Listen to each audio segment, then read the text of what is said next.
Alright, let's dive right on in. Last session is relatively simple, but we'll recap.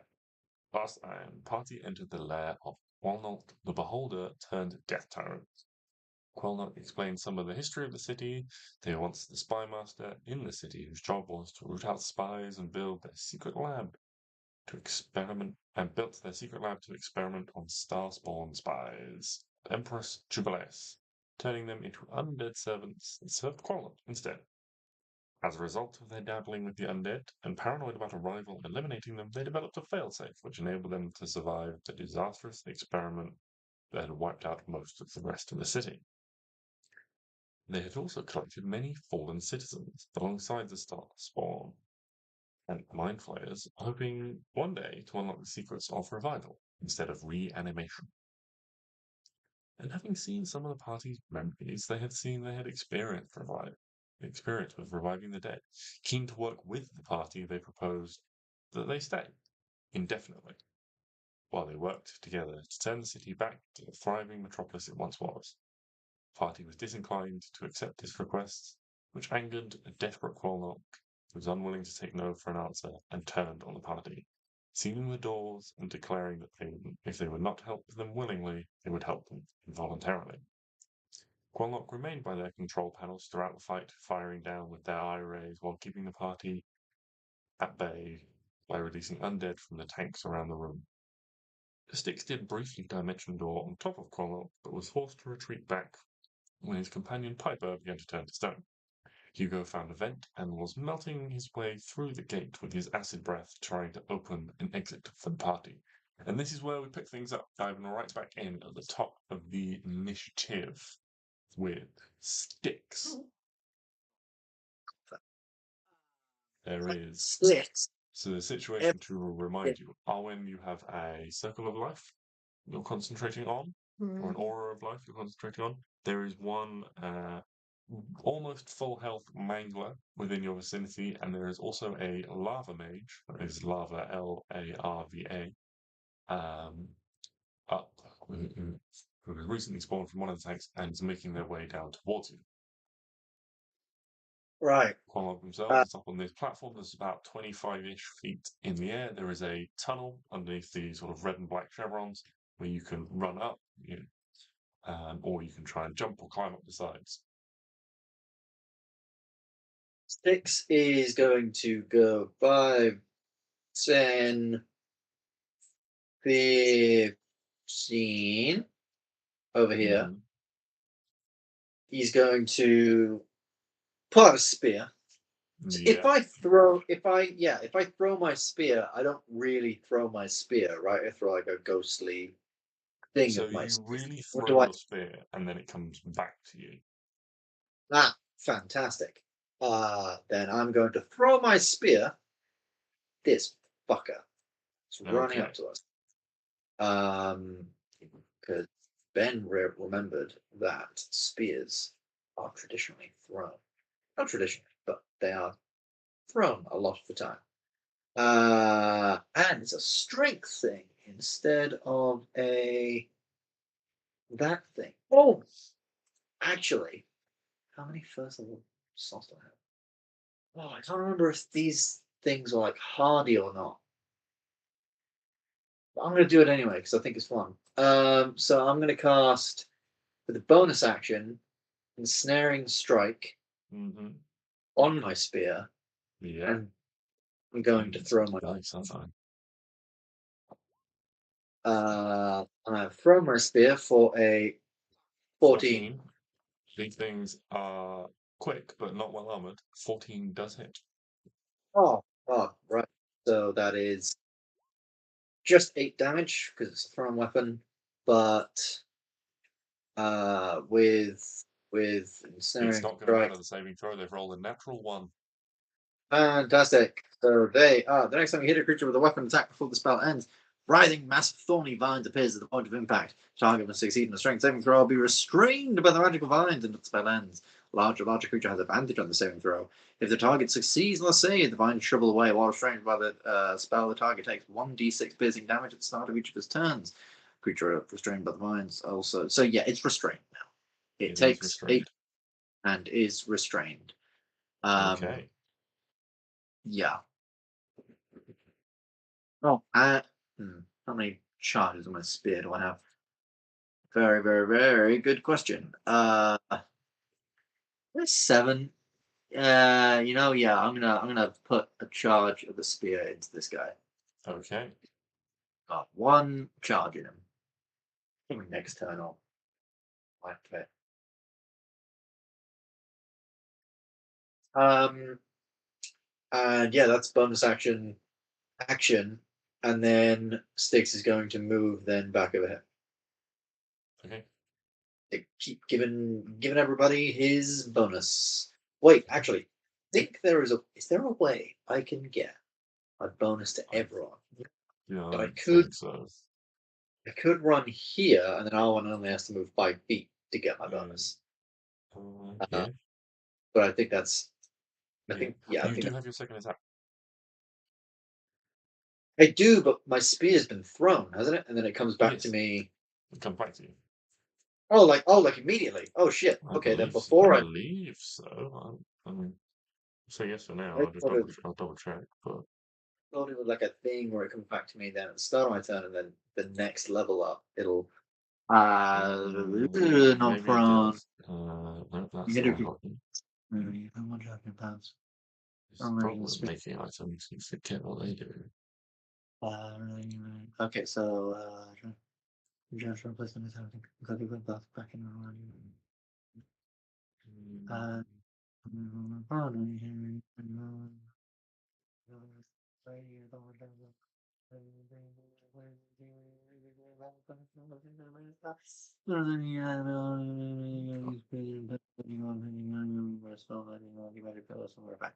Actually, it doesn't say anything in there about it coming back to me in the description you have provided. Ah, yes. When you attack with a thrown spear, empowered or unempowered, the weapon returns to your hand at the end of your turn. Yes, Yes. there we go. So, yes, you currently have the level 2 spear. Yes. So Okay. yeah, Yes. So, I'm to. Oh, actually, I might have like a little piddly dagger. Actually, I'm not going to bother looking through my sheet for that. Sticks wouldn't want to throw any of that and eventually lose cool. it. So yeah, Sticks is good. Sticks is good Okay. now. Arwen give you a bow. Oh yeah, you did. Oh well, I'll do that next time. Um, I but can't yes, remember I've whether got a bow. Owen gave you a bow or that was the discussion you had at the end of the session about what you're going to do in the Xernus boss fight. Because, there's also a beholder and I thing. thought that was the time before. I thought it was a result of this fight. You guys realized Yeah, that it's Styx fun. needed to stay Yeah. close to you like, in the next one. Oh, When can okay, give yeah, Styx a spare bow. I mean, if you want to just, use a bonus action to chuck him a bow, I'm happy for you to do that in this fight, but I don't think you have a bow at the moment. No, yeah, no, you are right. Yeah, at the end of last session, I was like, "Oh yeah, I can't do anything because I'm at range and I can only fire once with a crossbow." And you were like, "Oh, I have a spare bow," and I was like, "Oh, great, I can use a bow." I'll just beat Arwen for a day. Walk a mile in her shoes or shoe. you're not stealing my shoes. No, I'm not. That would be mean. You dare. Do you reckon I can put the spear in like the string of the bow and then just?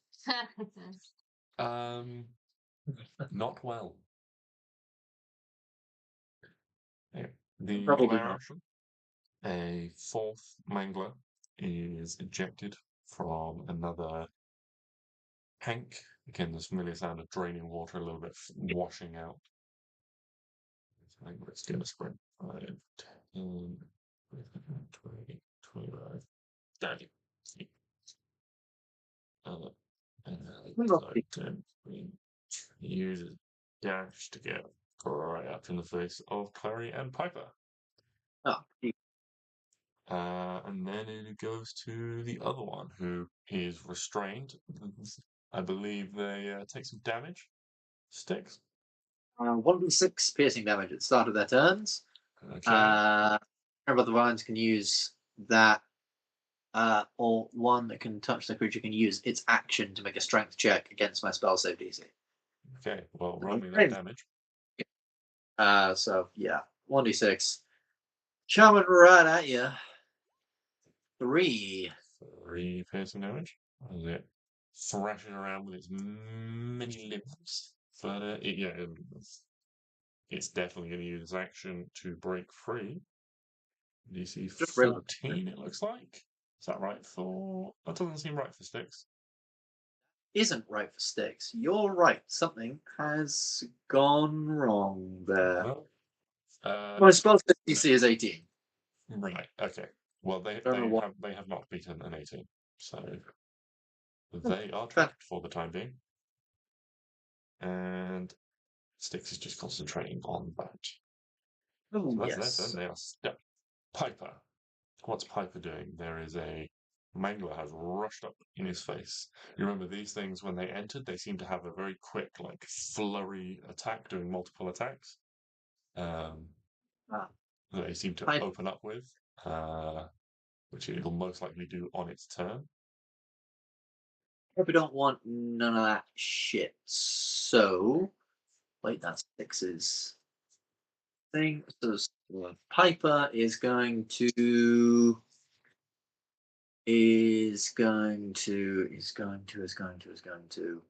Oh wait, could this be an opportunity for Piper to do something fucking cool? Maybe. Okay, so okay. I need to put the description of the spell in the chat because I want to. Okay, that's not the full description of Steel and Strike. That sucks. So go and do that and get the keyboard up. On screen keyboard. Yes, please. What is Piper? What is your query then? I'm looking at Steel and Strike because I want to see. There we go. Yeah, I Steel think and we Strike. looked this up before. The only addition there is a line that says after you make a final attack, you can end within Yeah. it's either like 30 feet or 5 feet of one of any of the targets. Right. Yeah. Okay. Oh, I was just checking if the targets had to be within 30 feet of me when I cast the spell, or within 30 feet of each other. Because I was one to another, then possibly to the one at the very far back. But I don't. Yeah, I believe it's within 30 feet of you. Okay. In which case, So any more than, which will only leave you 2 targets at this point.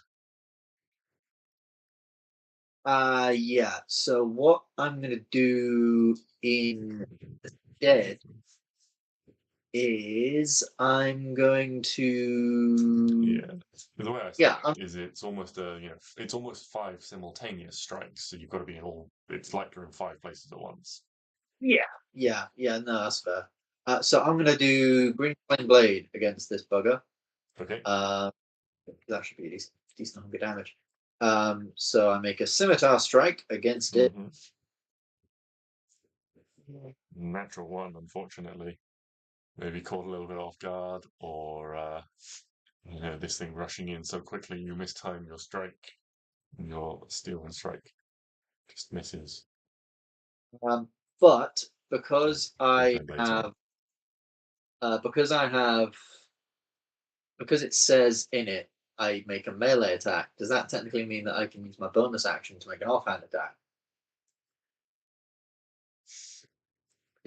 So your action is to cast Green Flame Blade, and in doing so, I think that's different because your action is to cast the spell, not to take the attack action.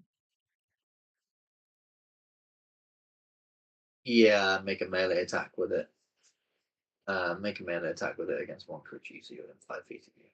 I mean, there's the spell description if you want to. You brandish your weapon, use and make a melee attack because your action, because you're casting a spell is your action, and part of that action is the attack instead of the attack specific action. That's fair enough. Okay. Would you allow me then in I just need to read one more thing because I don't use it very often. That's a bit. Live starts when you make. No. Whenever you take the attack, couldn't even do that anyway. Okay. In which case, I'm going to just miss that attack, and I guess just run. Can I do that? He doesn't want to be further than 10 feet away from Stix. But he's feeling brave. He's feeling brave. And he would run along the side of here so that Klari can possibly get advantage and kill this thing a little bit quicker. Okay. And Piper's turn. And Ben is going to go pizza. Yeah. Okay. Nice. I did so much. In which case, at the end of Piper's turn, we'll have a legendary action from Quolnulk, who is going to do a lovely, what is number 6? Telekinesis Ray on 1, 2, 3, 4. Pick these randomly. Number 4. Arwen, can you make a strength saving throw? What if I say no? You would fail automatically, be subject to the result of the failure. Cute. 12. Yeah. That is a fail, unfortunately. Arwen, you are pulled 30 feet. Up to 30 feet. Yeah, up to 30 feet. So you go 5, 10, 15, 20, 25. You're going to need to. Being crouched. Yeah, you're crouched, but you're still visible. It gives you a bit of cover, but you're not, because you didn't hide. I've got a big slab in my way. Yeah, it can just, it like pulls you like up and round. Yeah. So because do you want to remove your brain as well? Can you move yourself to this square, to the top right of the? You don't take any damage. You are just pulled in the direction of their choosing. Working. Oh God. You're right there. Mm-hmm. Well, while you do that, we shall move on. Wait, where am I going? Sorry. To the top right of the top right wrangler. There? Yeah. How did I do it? Well, I need to. We shall go to Hugo. Hugo's going to do a spit again. Hugo's going to do a spit again. Okay. Roll me that acid damage. Good God. What? Oh, I didn't do anything. Okay. Sorry. It's alright. Roll me some acid damage for Hugo. What's that? That's 2d6. Klari, you are up next. Oh, big spit. Another 11. Yeah, this is, Hugo you can see he's starting to have a significant effect on this. He's probably not going to be able to like melt through it completely. He's more just sort of like you can see it's like rusting like the outside of things, and it's sort of shriveled a little bit and pockmarked. We think it's probably become weakened almost probably to its weakest point, where someone making a strength check to try and open it will have a much easier time. If he leaves now, it will still stay like that. Yeah, it's not going to go away. Okay. I might get him to move. Okay. Yeah. It's good movement, it's good bonus action.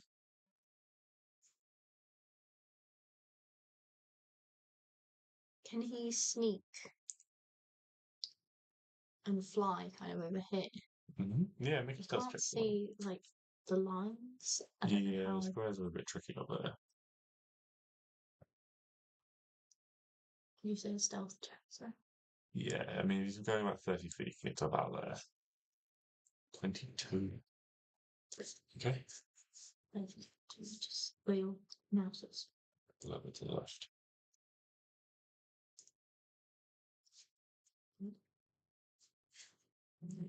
That's fine. Klari, what are you up to? I will do this on piece of in the morning from since it's you. That isn't my card.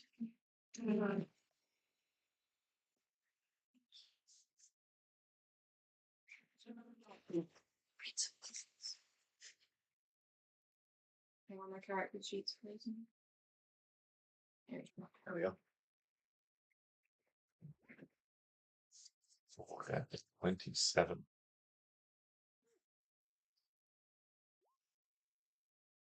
I'd be worried if 27 didn't hit. Yeah, maybe one day. No.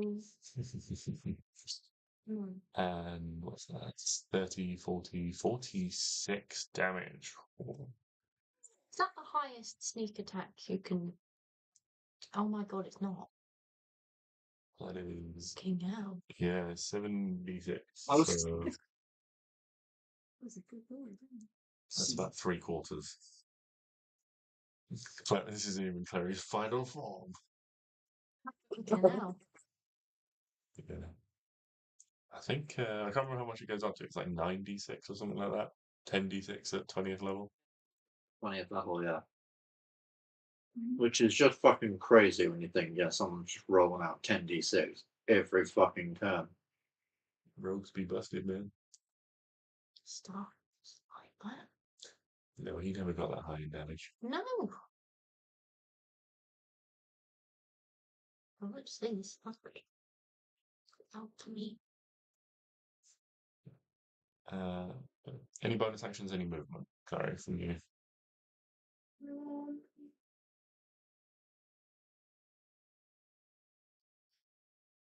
No, I'm gonna stay where I am. Okay.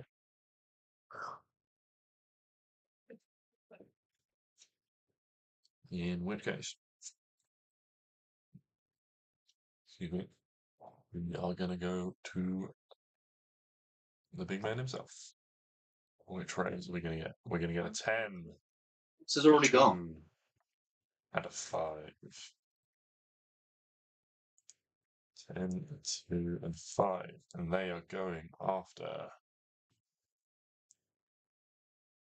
Stix. Arwen. Oh, was that Ray a concentration check? For your movement, no. Stix, it didn't. Arwen, and then Klari. So splitting up between everyone. So Hit Piper. it did not. Are you Stix, feeling can you okay? make a dexterity saving throw, please? Rad Ali. And I got this one on my phone because there's a lot of dice to roll. Shit. 16. Fail.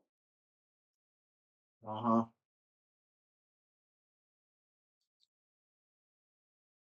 Okay. How much health are you on, Stix? Fucking hell. Oh no. 124. I haven't been here yet. Yeah. You take 34 points of necrotic damage. That is disappointingly low. I rolled 4 ones in that. How much? 34. 34, yeah. 4 ones on 10d10. Oh, 90. That is, yeah, that is Yeah. very That is the disappointing. death ray. Ew, get out. If that hits you, you die. If that hits you and reduces you to 0, you die. No death saves. Like, that's not that bad because the disintegration ray does that, but you can't be revived because you just turn into dust. Yeah. Ew. I'd argue- The second one is going after Arwen. Arwen, can you make me a constitution saving throw, please? 4. You are paralyzed. But I'm not taking any damage, though. No. So I don't have to do another concentration. Yes. You are. Yes, you are not incapacitated, so you don't lose concentration. I don't think. Let me just double check. Just double check. Pretty sure you can maintain concentration. You just cannot move, and any melee attack against you has advantage and isn't. Paralyzed creature is incapacitated and automatically fails strength and dexterity saving throws. Melee attack rolls have advantage. Any attack within 5 feet is a critical hit. Incapacitated can't take actions or reactions. Yes, so you're still maintaining concentration for the time But I being. can't take an action. You can't take actions or reactions. You are paralyzed. Oh, this is the worst. It's not good for you. And finally, number 5, which was going after Klari. Can you make me a Constitution saving throw, please, Klari? +5 to the roll.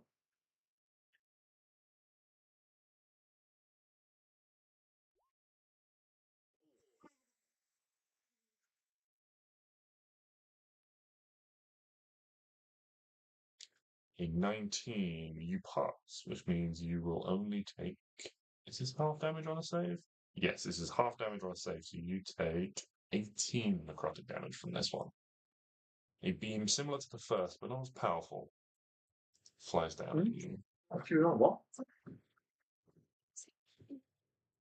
Harry's on 6 HP. And I just. Harry's down. Clary is unconscious. Fortunately, this was the enervation ray, not the death ray. So Clary is unconscious and down. I was so thankful that it didn't hit me because it would be dead. It's fine. We've got 3 people that can cast Revivify. I see this as a challenge now. Can someone just push her 5 feet to the right? And she'll be fine. Arwen, unfortunately, you are paralyzed and restrained. You cannot act Yeah. on the turn. Yes. We needed. I'm aware. That's why I'm asking everyone to push. So we go to the lava mage at a speed of 30 feet. And it's going to go 30 feet. And it's going to take 3 shots at advantage on a paralyzed Arwen. So first one will hit. Will it? Second one will hit. Will it? Yeah. The third one's a natural 20. Well, the first 2. They were like 16 and 18 on the dice. I think you need to, like, jiggle the dice a bit more in your hand. So Arwen is taking 4d10 9 damage. So first one is 12. So the first hit at 12 damage. How'd you get 12 on a d10? D10 plus 3. So 3, so it's each one is Oh. a d10 plus 3, and then the crit is 2d10 plus 3. 12, 10, 22, 27, 6, yeah, that's a 6, 27, 13. So you take 33 force damage as these 3 blasts emanate from the staff. And you need to make 3 concentration checks.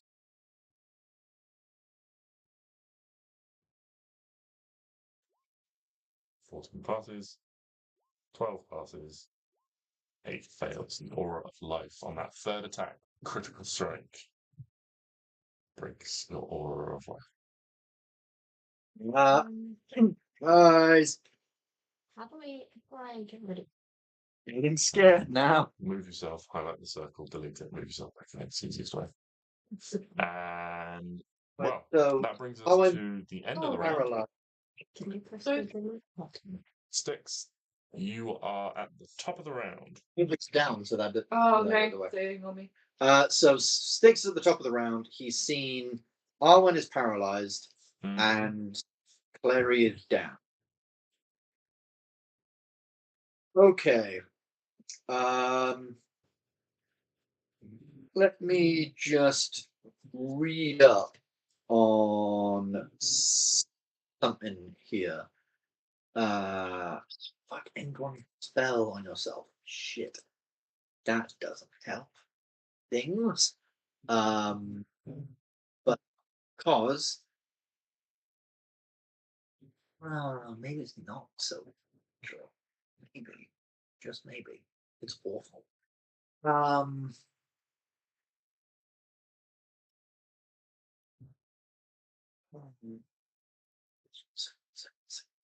second.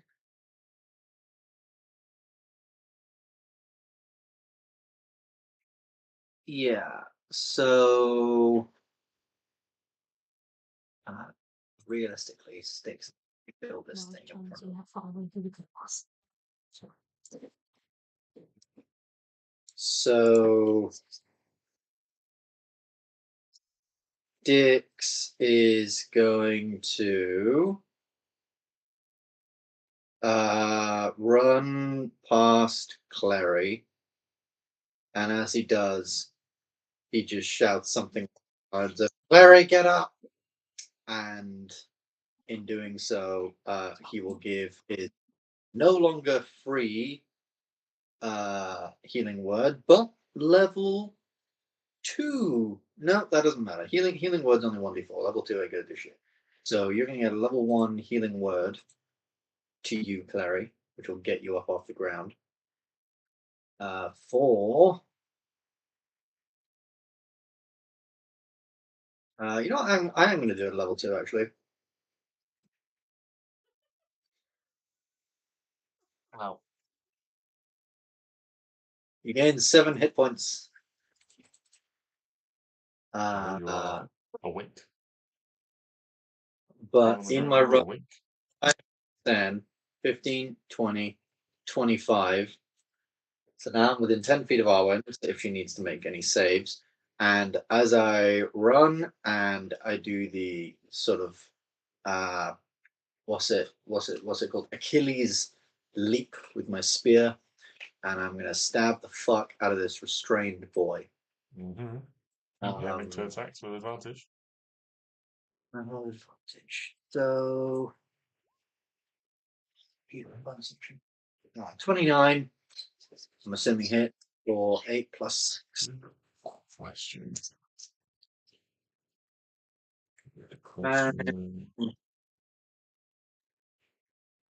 Tea. Finally, this thing. Some effort. Yes, you can repeat the saving throw at the end of your turn. Sorry. So Arwen made that save now. So that is 14, 25, 30 damage Stix.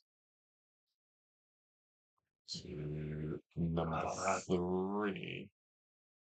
Sorry, 1 sec. I'm trying to decide whether I'm going to smite. Yeah. No, I'm not. I'm not You're going not to gonna smite. Ring and Lance. That's it. Okay. Prize, a fucking prize. 52 total damage. That one then. Yes. Cool. Okay. Well, that's your bonus action, your action, and your movement. Any more movement? Got any left? More movement. How's Arwen looking? Is she looking like really badly hurt, or no? Sticks. Arwen's about 25%. Yeah. 25.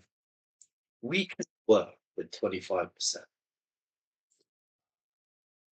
And there's nothing I can do now anyway, so I might as well keep advantage with this thing.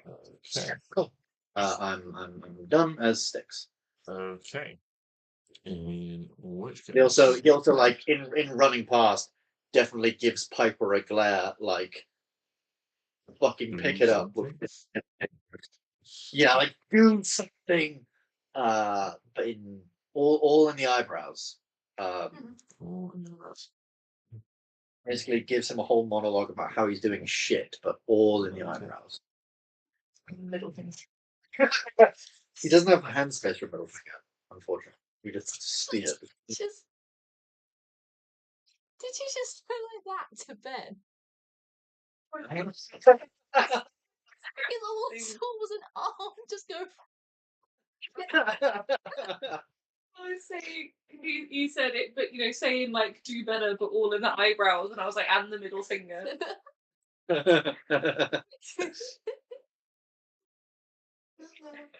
He's hurtful when you guys aren't around.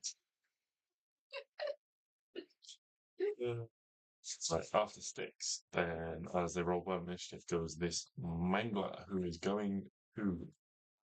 as it is fresh out of containment, is going to use its flurry of claws on Piper.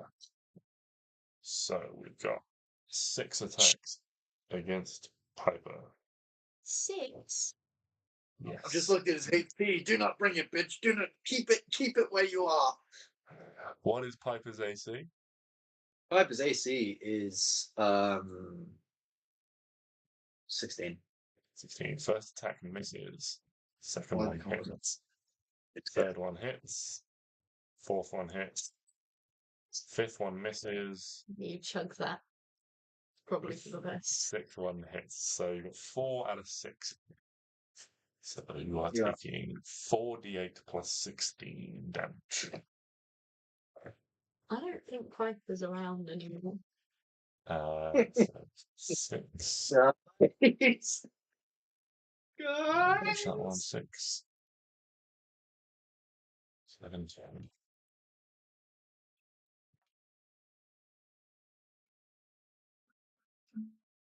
Stop. Give it. 34 damage.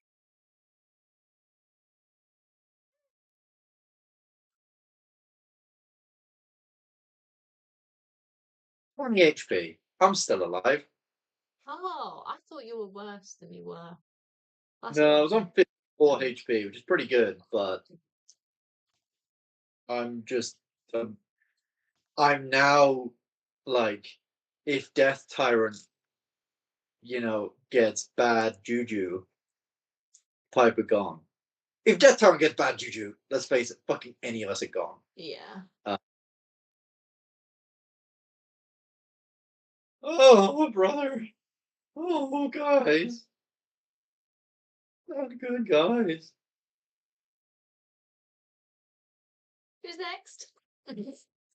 Up next is this third one, who he's going to do the same thing to Stix No. as his. He's restrained, though, so at the beginning of his turn, he takes 1d6 points of piercing damage. He does.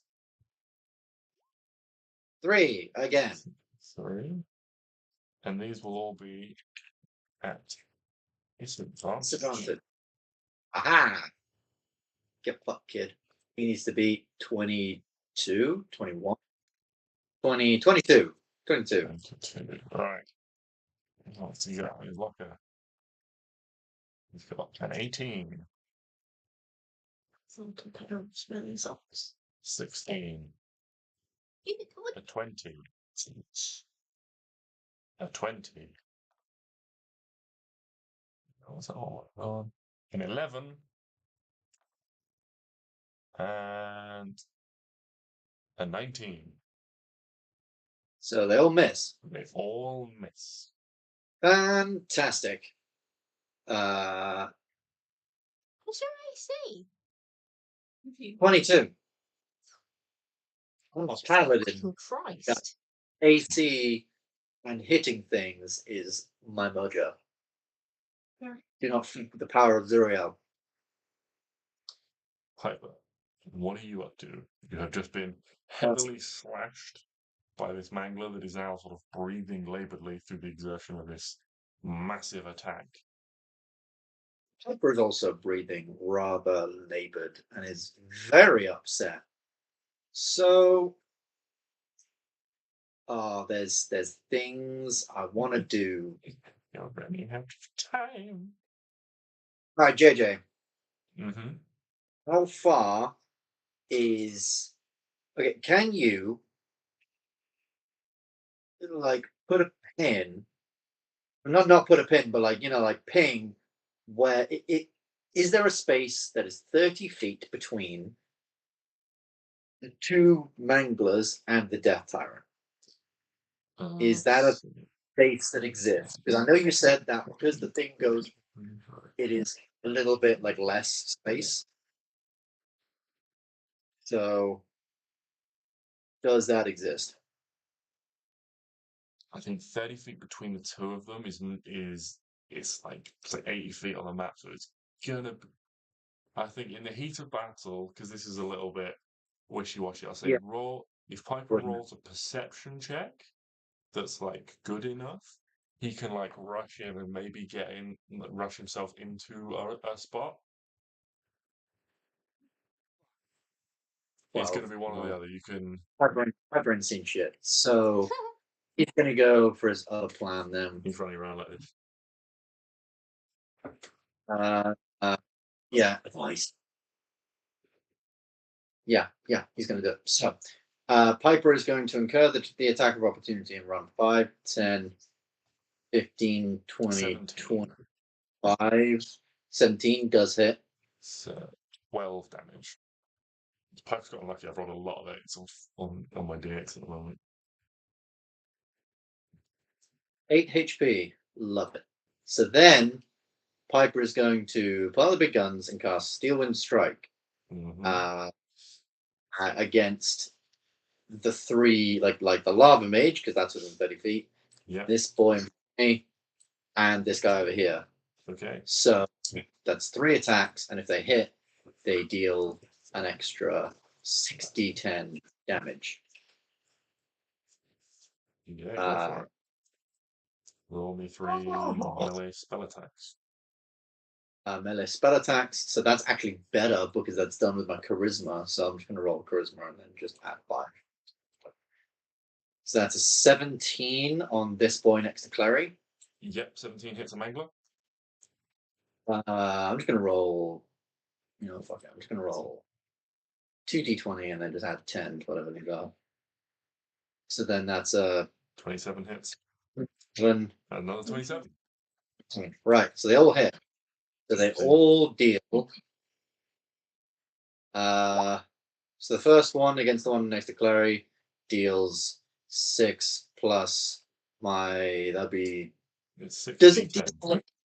It's 60-10, so it doesn't include like the damage of my.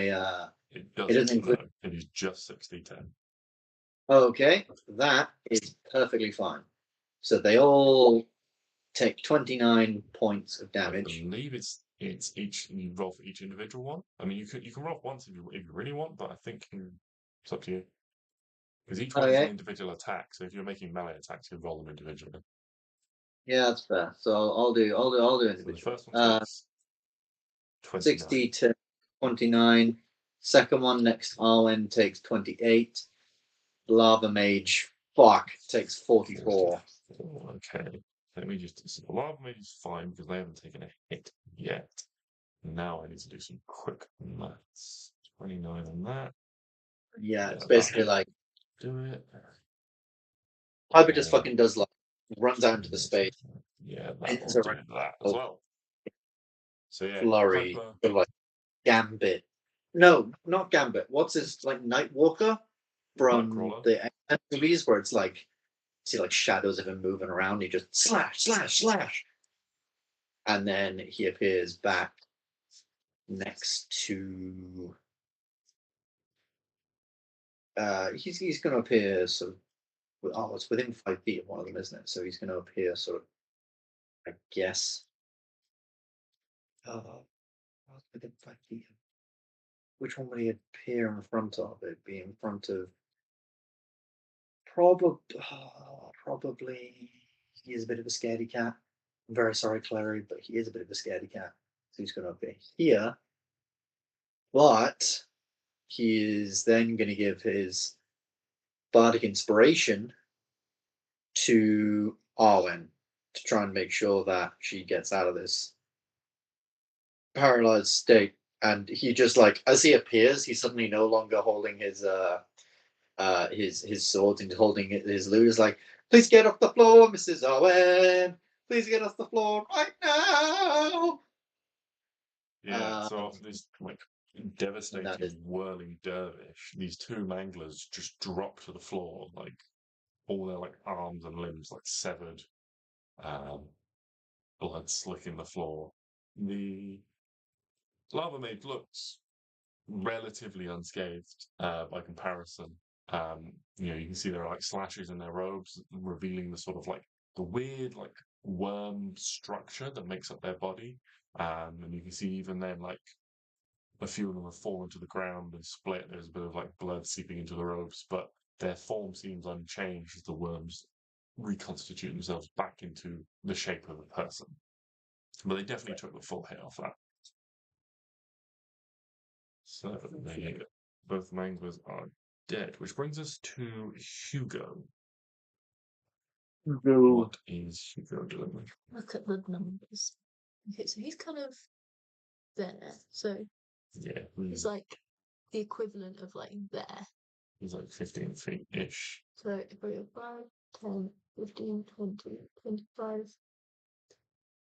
30, 35, 40, dash, 5, 10, 15, 20, 25, 30. So you can get to about here. Yeah, with a dash.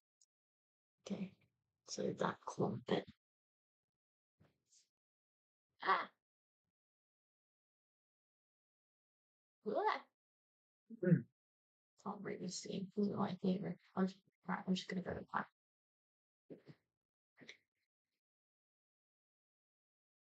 Hugo's dashes just swooping past.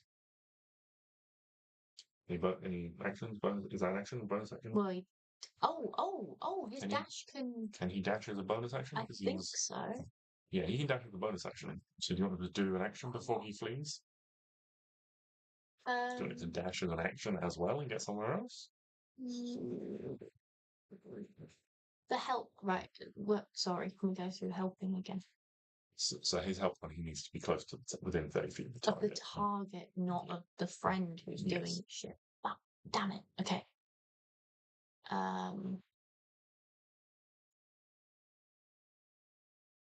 So he can't do any.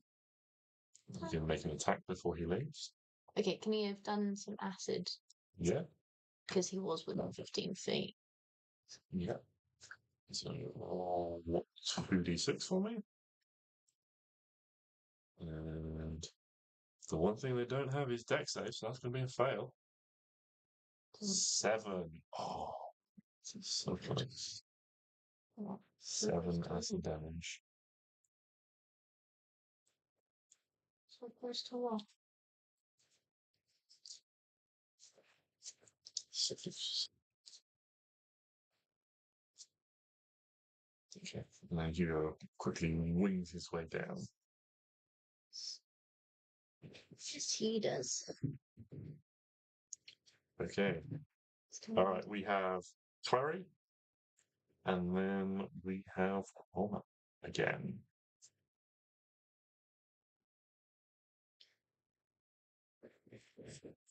He's so nice. He's there. I don't know whether you can see it as well. I might make a different token that's a bit more visible, but your dancing sword is in front of you here. Yeah, thank you. I'll probably make a different token that's slightly more visible in future. Oh no. I just took myself in. Thank you.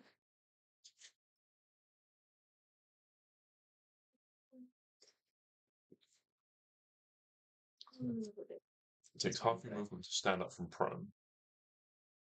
Okay, so 20 to 25. 35. And I am going. We're only an hour in and I've already run out. I was about to say that. Fucking stress, man. Yeah. Okay. That's only got one character on the line. Can you cast any word on yours? Yeah. Then I cast any word for myself.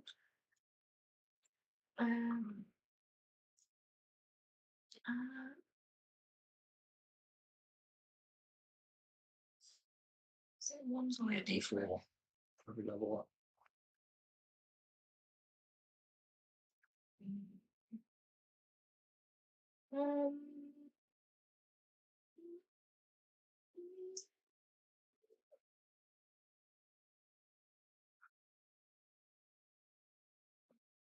I don't think.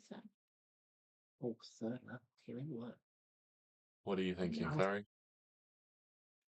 She's healing wording. Healing wording. Okay. Bonus action healing word.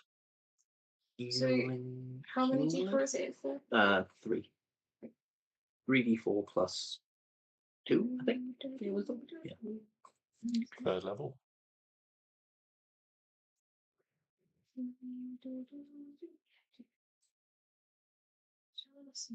Oh, Yeah, I was thinking.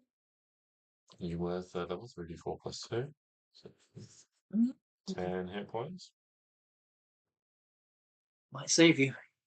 Might just save you. need it. Is that a bonus action? Yeah. That is a bonus action. The red panels in front of you are small walls. They can be hidden behind as an action or a bonus action.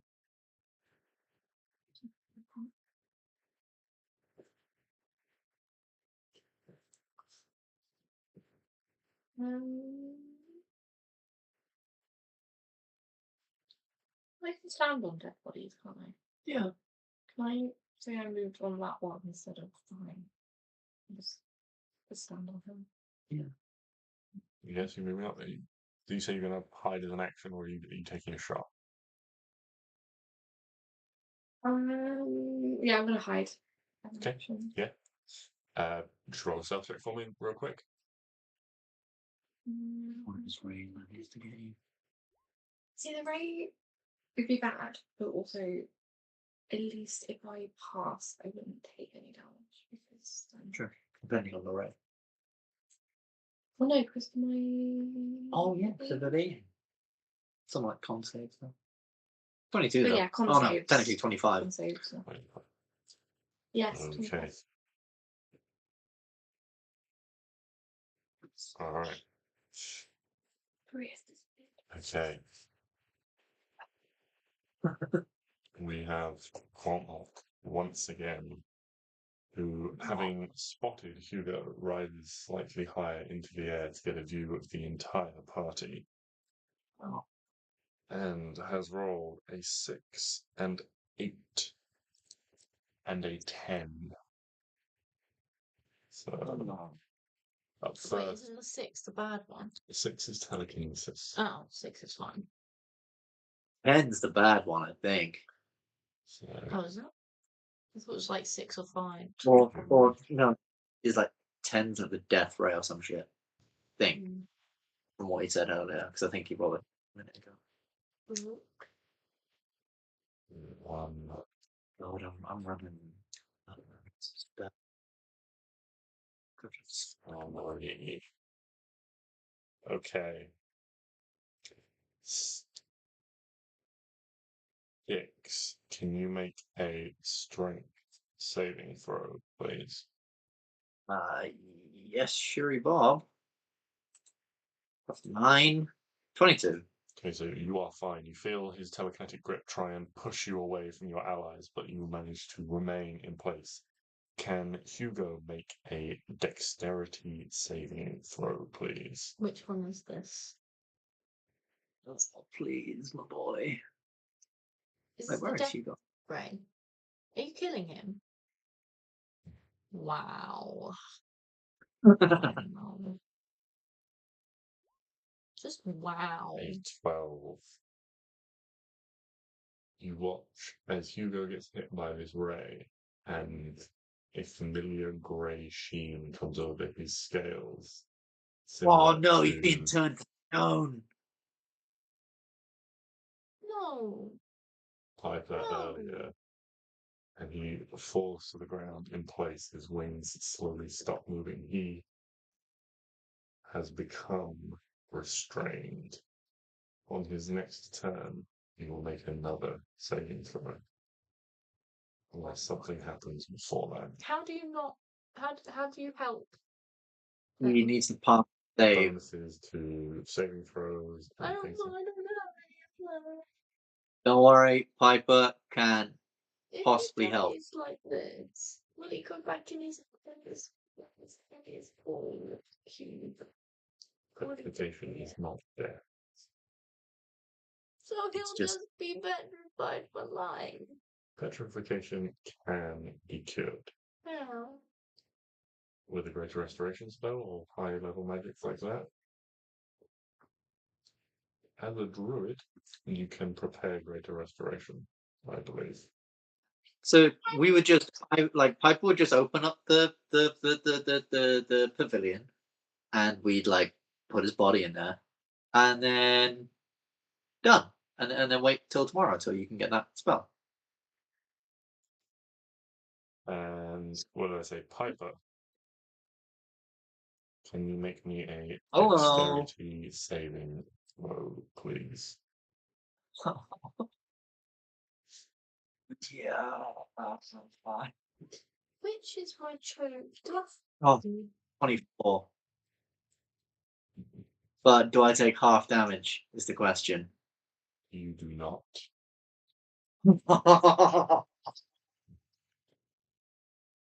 Thank God, because he's only got 8 HP. By the skin of your teeth, sir, you do not. You survive another round. We get to Arwen. Quick question. Yes. On Hugo's sheet, Hmm. it said he has skill proficiencies Yes. in ability checks of his chosen proficiency. Yes, that is how he's got a +12 to stealth. Oh, okay, that isn't You- that isn't for saves and shit. No. Okay, I was just making sure. Did you remember to add 1 saving throw? He's proficient. I did not. All sidekicks proficient in 1 saving throw. Yes. And 20th level, at which point they're proficient in 2.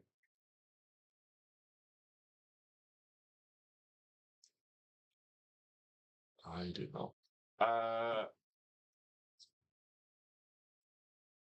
It would probably make the most sense for him to have proficiency in dexterity saves. Yeah, because he's Because the moving he's- about He's one. sneaky and stealthy Yeah. and agile, taking Well, after Arwen. Or like Tom, because he is a dragon. Dragons are fairly constitutional. Mm. It also makes sense. I would have said I can't talk. No, I believe Well, you. last round he tripped and therefore wasn't dexterous.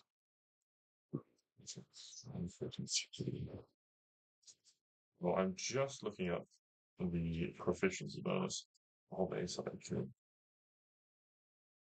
Because you guys are 13th level. Yeah. Yes. You rolled Yes. a 12 Mm-hmm. 14. plus 5. 17. Is he fine? He passes. He's okay. Oh, Hey. good boy. Yes. Just Why make a don't- note that he's got dexterity saves, proficiency in dexterity saves. Um, Just make a note of it somewhere, and we'll add it to a sheet copy after the session. I will do. Because I meant to do that during the week, and I just forgot. Am I you should- doing comms? You are indeed doing some kind of saving throw at the end of your turn, Arwen. I did Constitution last time. Yes, You it is have- Constitution. +5, and if you still fail, you have a bardic inspiration, but I'm pretty sure that 21. that would plus pass. You are free to move on your next turn, Boring. but you are no longer paralyzed or restrained. For nice. The Lava Mage.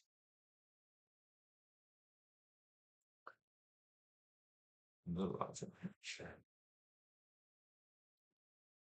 The Lava Mage. Who are they going to attack? God, they're just gonna stop it, weren't they? Who are they? Lots of ones. 20, 25, 30. Oh, they want to get in close to get everyone with this ability. Oh, but So, for the time being, they are just going to make a slam attack against you, Arwen. with a 13 to hit, so I reckon it's Nope. going to miss. You suck. Top of the round, Stix. Round Stix, and Stix is noticing that both Klari and Piper are feeling a little worse for wear. Clary's a little good, Piper's not so good. But Yes. Stix doesn't have The any floor around is decent. a little bit slick with the blood from all these slain undead. There's lava mages closed in, and just the sound emanating throughout this chamber is just this continuous low chuckle from Quolnulk at this point.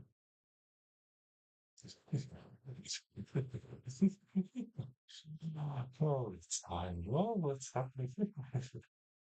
This guy needs some help.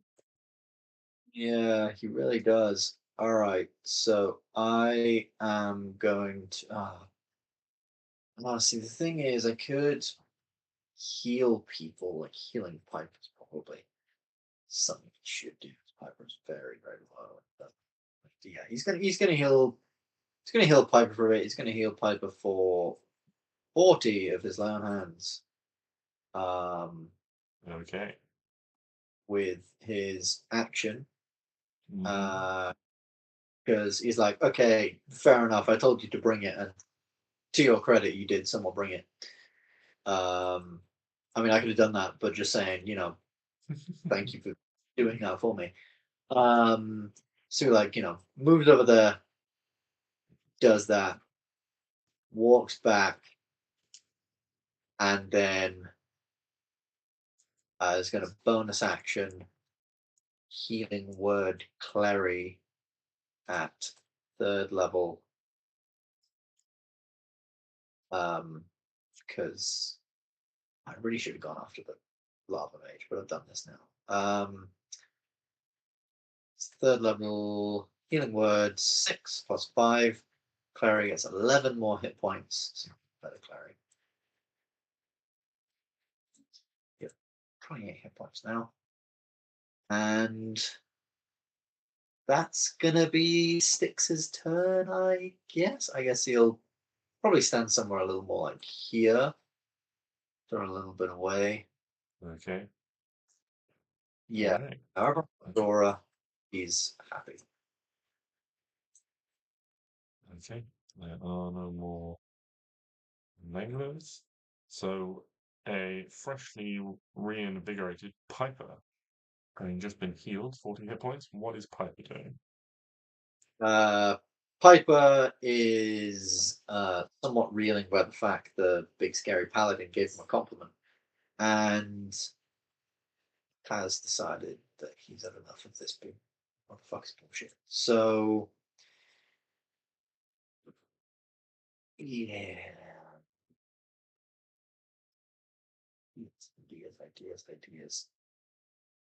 Ideas. Does yeah, unfortunately, just got to do that.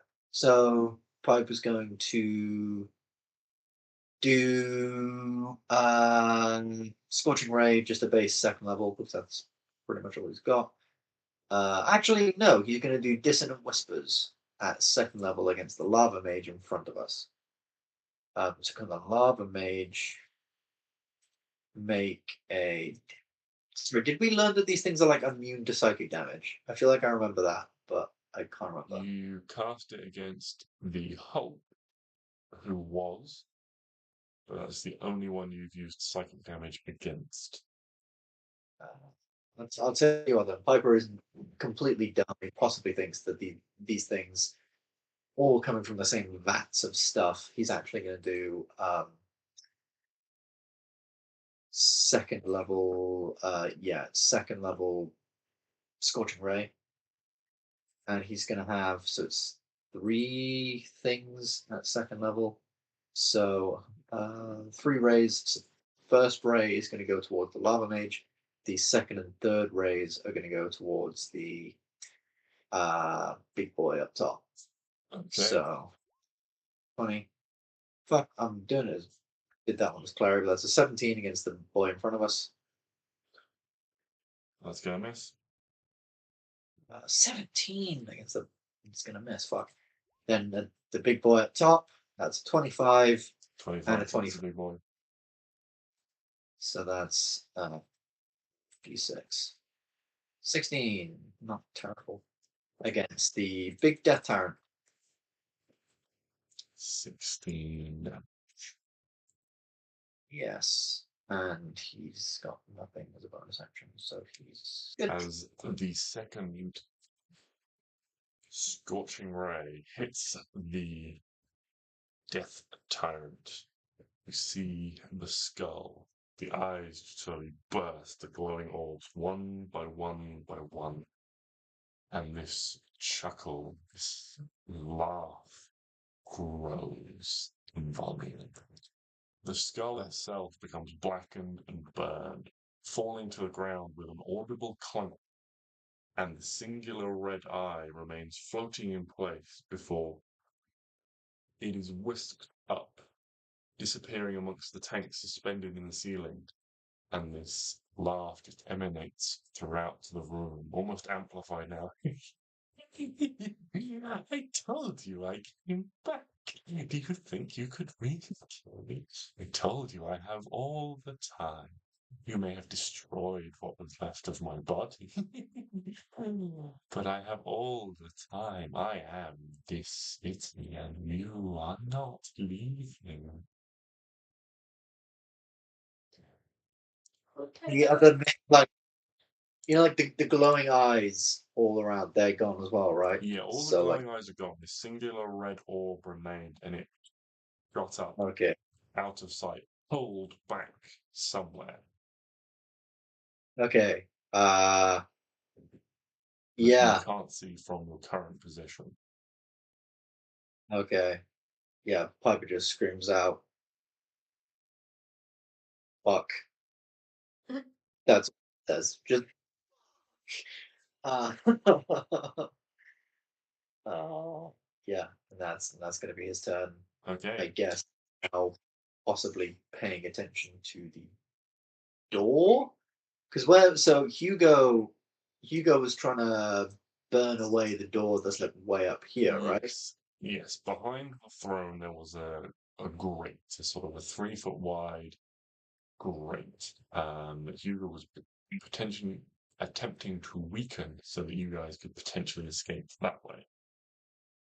I'm The not sure door whether we behind you, want to go for the Klari door had behind. examined and been unable to make anything out from the control panel. We are still in initiative. Hugo, what are you doing? Where's is he away? Away from home. The guy that was still in initiative with. He's like 45 feet away. Oh, that's annoying. Are you sure he's not 40 feet away? Yes. Oh wait, no, everything has reach. Yes, he has 5-foot reach, which means he needs to be in the square next to it. Oh. That's...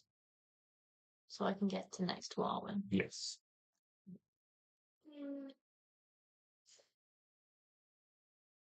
But acid breath can do it. His breath is a 15-foot line.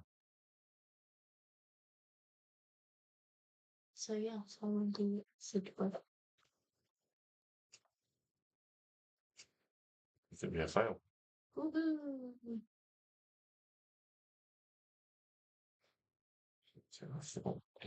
Take 8 damage. Mm-hmm. And then he's gonna help Arwen as a bonus action. Okay. Yeah. Yeah? Klari, what are you up to? Oh, it's called first. Oh, shit. So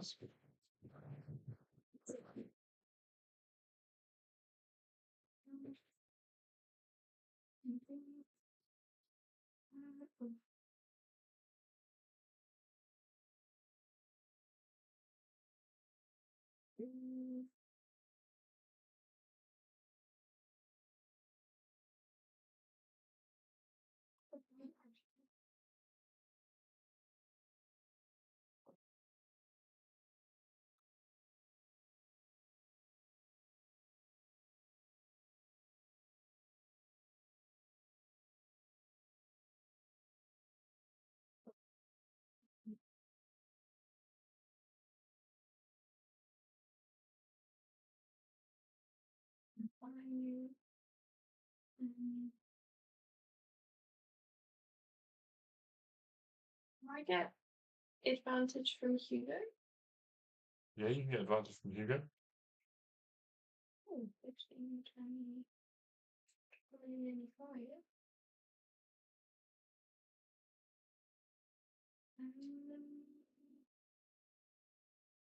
More to trust these type of stuff. 32. 32, blimey. No. Yeah, 32 definitely hits. So roll damage with sneak attack. Plus. Synthetics.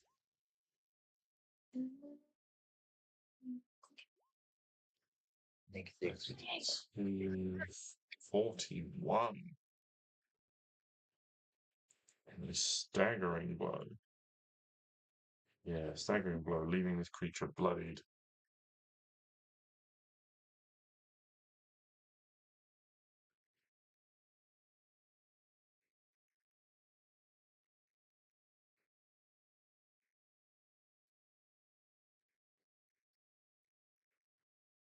Is he still alive? Yes, yeah, they are just bloody. They are not down yet. I'm going to use my bonus action to move my sword 5, 10. That's equal to 5, 10, 15, 20, 25. Oh, wait, no. No, I moved too far away from it, so I can't. Damn.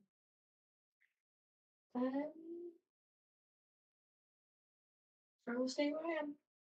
I Okay. think my the ground because I'm too far Do you want, away. do you want to do anything else with your bonus action? Fine. Oh wait, I can cast.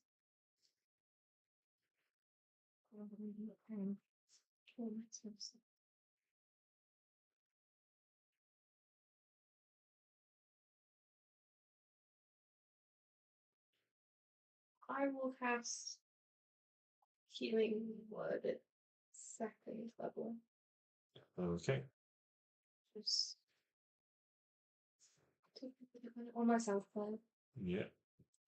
Alright, in which case, while Klari heals, we will go to you, Arwen.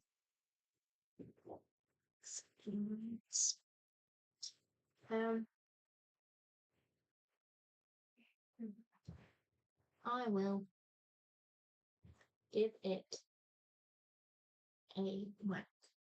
Okay, what are you hitting it with? It's a great question. Which of your many, many weapons? 5 of them. It's make it hard to hit with your many weapons. She doesn't have weapons, she has tools of the trade. 18 hits. What? Ah. And then Hugo does something. So Hugo has helped me to give you advantage on the first attack. You can forego the advantage. Oh, you can forego you get advantage and a d6 from Hugo, and you can forego the d6 and add it to damage. Okay, so roll again, so if you get a correct, you've got advantage. Oh. Yeah. So the way Hugo's help works is you get advantage and a d6 because he's very helpful.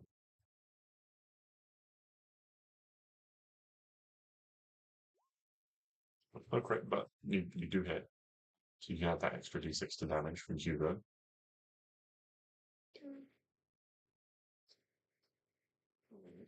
12. Is it 12? Anything else? Can I do it again? I can't do You it. can hit a second time if you want, yeah.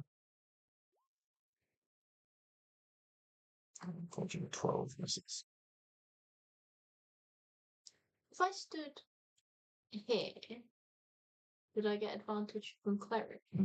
You have to be in Hugo space to get advantage from Klari.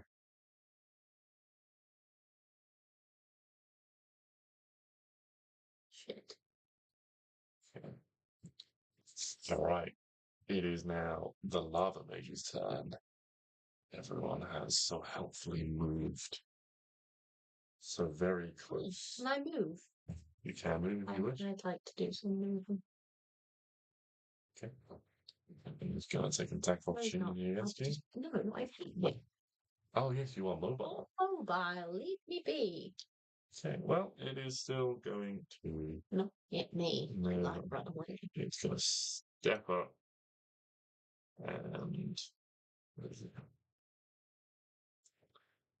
Can everyone other than Arwen make a dexterity saving throw, please? As the robes pull back and out of the rips, the arms around the face, and these worms just explode like a detonation, swarming around you as they activate Plague of Worms. Everybody except Darwin has +5.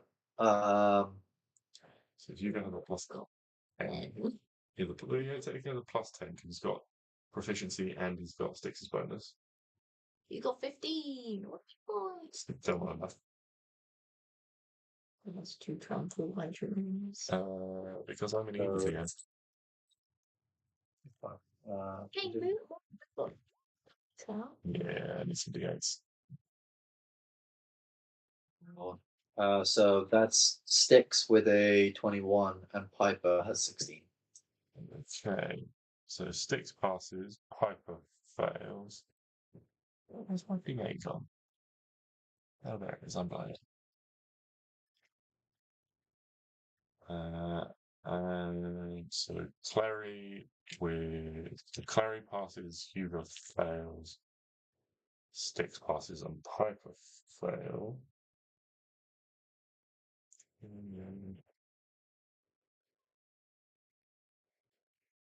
So if you pass, you take no damage and are not restrained. If you failed, you take 13, 9 is 20. You take 22 necrotic damage and are blinded and restrained if you failed. Blinded and restrained. Yep. As these worms like swirl around and they get in your eyes. And just get all over you. Stix is nearly at half HP. Just Piper. 22. Have you done your HP? I don't. I pass. Pass. Oh yes, you did. Take. No, sorry, because you rolled. I got a 16 with Piper, and I looked at you and like, oh yeah, you also got a 16. I forgot that. No, you didn't. It's just Hugo and Piper who failed. Everyone else succeeded. Because Klari gets Stix's bonus. Got it? So everyone who passed. Yeah. So if you pass, you take no damage, no ill effects. Yeah. Which puts us on Stix at the top of the round. Stix is going to swing. So Stix is going to swing around here, and he's going to do the 1-2 smackaroo. So he's going to do Snaffle Spear, 20. 20 will hit. So that's 8 plus 1, 9, plus he's implanting a spear. Then he's gonna 26 for and then there's a bonus action. He's going to slam the spear on the ground and activate these things for 2d4 6 extra damage. 29 total on his turn. They're dead yet? No. Rather annoyingly. Yeah, and that's everything Stix can do. Okay. At the at the top of the round, but on the lair action, you hear Quolnulk's voice echoing. Yes, stay, fight my minions. Fight them all, if you can. I'm sure you've got time to wait. And you just hear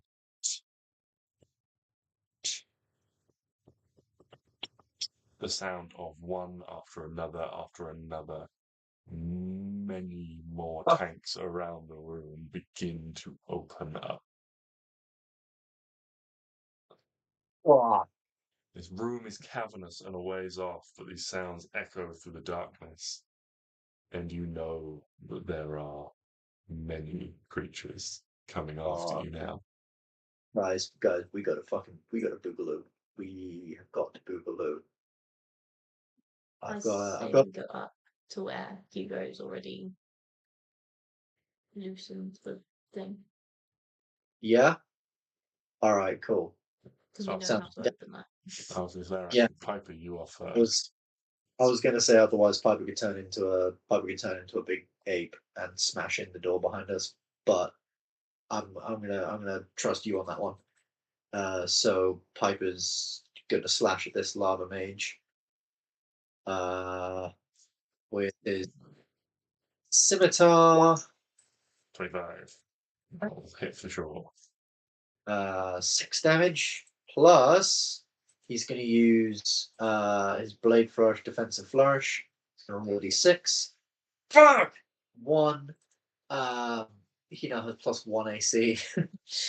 So his AC 17. Counts. Wasn't really. He's going to attack it again. Your blade flourish is not with your bardic inspiration dice. Now, at 14th level, I gain a thing where I can use a d6 instead of a bardic inspiration dice.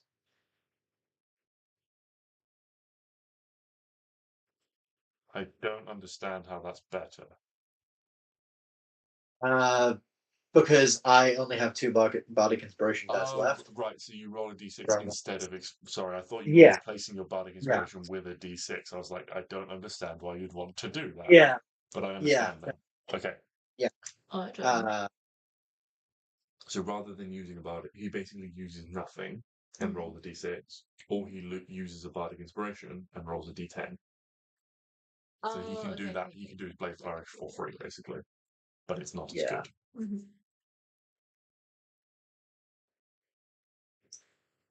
Okay, is Piper moving at all? He will do once he makes his second attack. Another 25 for 9 damage. Mm-hmm. And then, yeah, fuck it. He's going to do his bonus action attack and slash it one more time, just in a flurry of spins. 15, unfortunately, misses though. Doesn't hit. That's fine. And then thinking that he's like fucking ace now, because he's done loads of defensive flourishes. He's going to. So where was the pipe? Way up here, right? So above the charred skull of Xenus, set in the wall, signified by this red circle at the top of the map in the wall. Yeah. So then Piper's going to run 5, 10, 15, 20, 25, 30, 35, 40. Because after he does his blade flourish thing, he gets a +10 feet to his movement. Very nice. He does incur attack of opportunity from this lava mage dude. If it take it. Yes, we'll take it with a 21. Doing 7 bludgeoning damage as it bonks you with its staff. I don't understand how flanking works. I'm really confused. How did Piper not get advantage there? He does. Oh! I just forgot. Oh, yeah, I do. He does. I just So completely forgot because I only looked at the first number. Yeah, so roll some damage for me. There you go. Good looking out.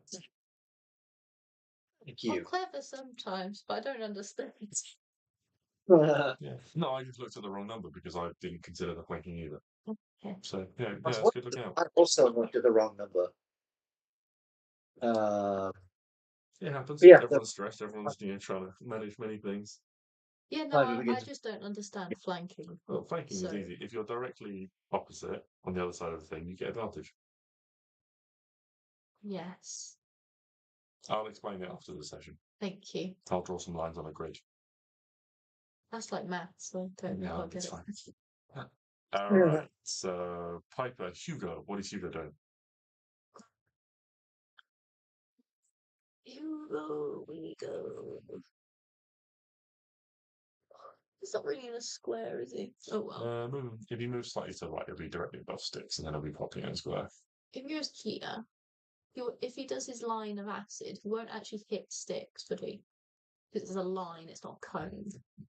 Yes, it kind of needs to pass mainly through the center of the square without something in range. I mean, if he moves over one more, he can do it.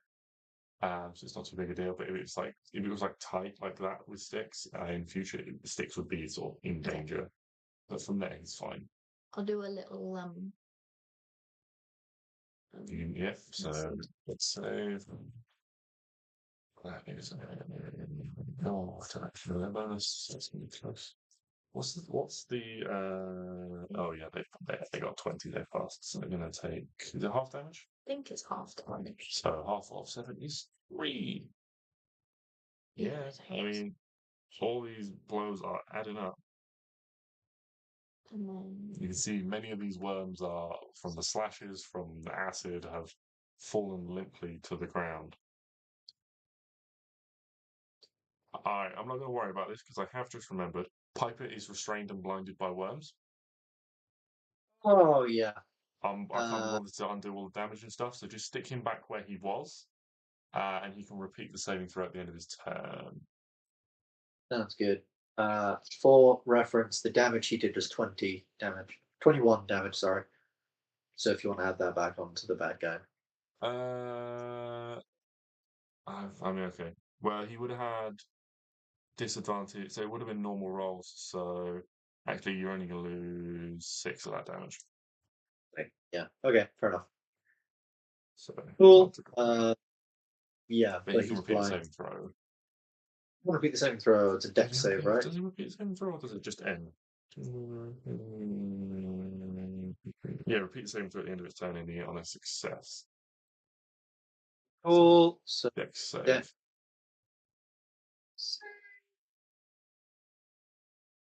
Piper makes it with Stix's bonus. Fantastic. So he is now at the end of his turn. On his next turn, he is free to move. Yay. Hugo is also not free to move because he was blinded and restrained. was it? Yes, he failed the saving throw. Remember, he took necrotic damage from the worms. I don't remember that part. I remember the damage. I don't remember the. So I shouldn't mark off the exits now because he couldn't do that through Stix. Klari, but Hugo can repeat his saving throw while Klari goes. What? Dex save. DC 19.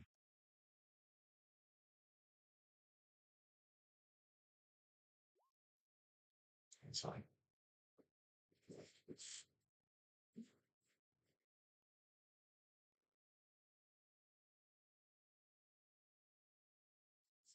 Clary's mage is looking weak. You suspect another blow like you've landed on it previously will finish it off.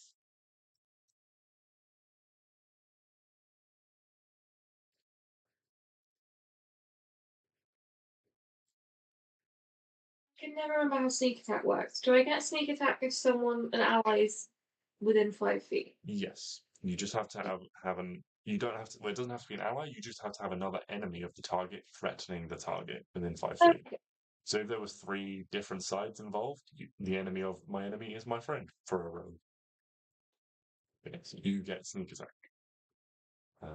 If, for example, if Piper was unconscious, say, and Piper was your ally within 5 feet, you wouldn't get sneak attack from them because they're not threatening. But you have Stix, you have Piper, they're both up, even if Piper was temporarily blinded. So you get your full sneak attack. That does a 27 hit. Yes, it absolutely does. 13 plus 28, so 41, another 41 damage. It is indeed enough to wipe out. You see, rather than this sort of like swirling, controlled mass of worms that it used to blind you, these worms just flop to the floor, wriggling and crawling all over the ground in a lifeless, uncontrolled morass.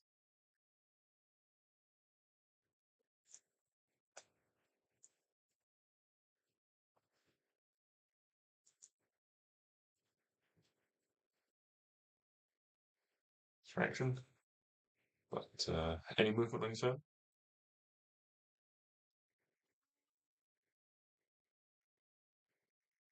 No, let's see here.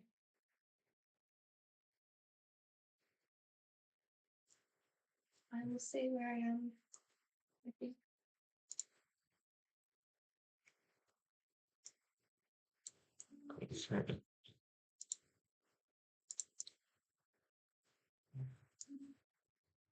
Oh,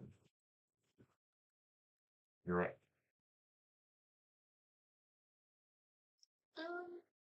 All the visible enemies have been vanquished, although you can hear the sounds all around you as things like dropping to the ground and moving through pipes and things like that toward in your direction.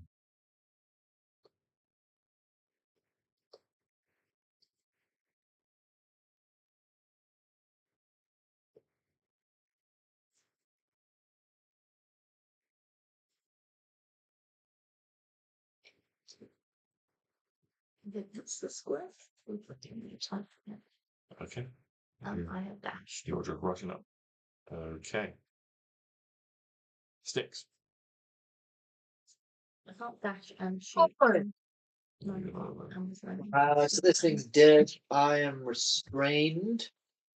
Stix is not restrained. He made his saving throw on the thing. Oh yeah, he did. He's an awesome guy. Pipe was So the one who was stuck. He is no longer stuck. Stix is going to. Has he used his cloak today? I don't Yes. think he did.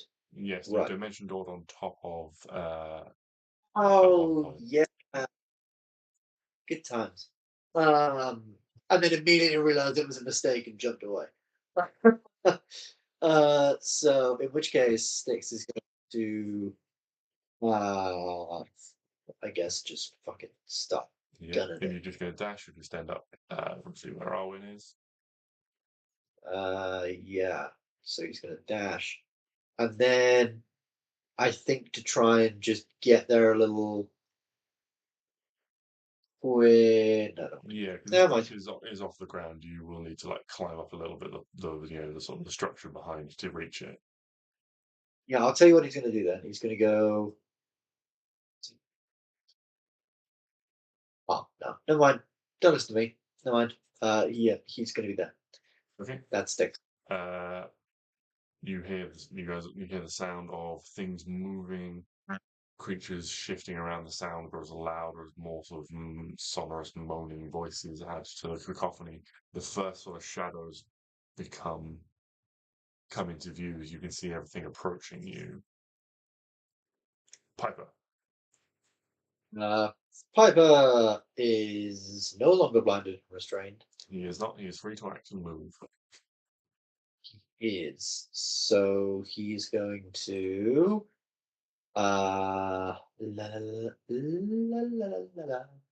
He is going to, I guess, just fucking peg it.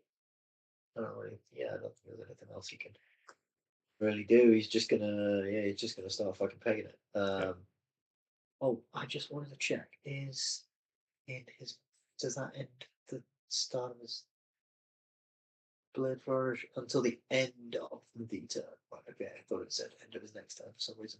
So yeah, Piper just pegs it and he ends up like there. But he could use free Misty Step of the day to go 5, 10, 15, 20, 25, 30. Yeah, I'll say with like a Misty Step, and the angle, Piper can probably pretty much get to where the pipe is. Okay, so you could get like He there. can be like up there, pretty much waiting for someone to open it up. Yeah, I think like can he like so people have to like climb over him, right? Or people have to climb up to the pipe to get there. Yeah, Can he like almost get down on all fours so that people can almost like jump up off his back and possibly like I guess that's he kind can of the hope. get down, like put it, like cup his hands together to give someone like a lift up.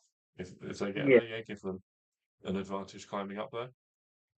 sweet. Yeah, then that's what Piper's gonna do. He's not the strongest guy, so he's gonna realize it's a mistake, but Yeah, fuck it. it's all right. Hugo, then Klari, then Arwen. He's acrobatic. You can dash up to them, Mm-hmm. and then you could technically dash again. To Yeah. Get himself Ah. You know, up there. yeah. So just like, can we sit like above it? Yeah, he can like get into his position on top of it again. Yeah. Yeah, cool. Just so Okay. he's there. Klari, I'm guessing with your movement you can just sprint with a double dash. Yeah, Yeah. fucking up. Fucking up over there. Oh, that's on blind, you know, switch gears. Oh. Yeah, I think with your movement you can dash like all the way up to, if you double dash, you can dash all the way up to Piper and begin climbing.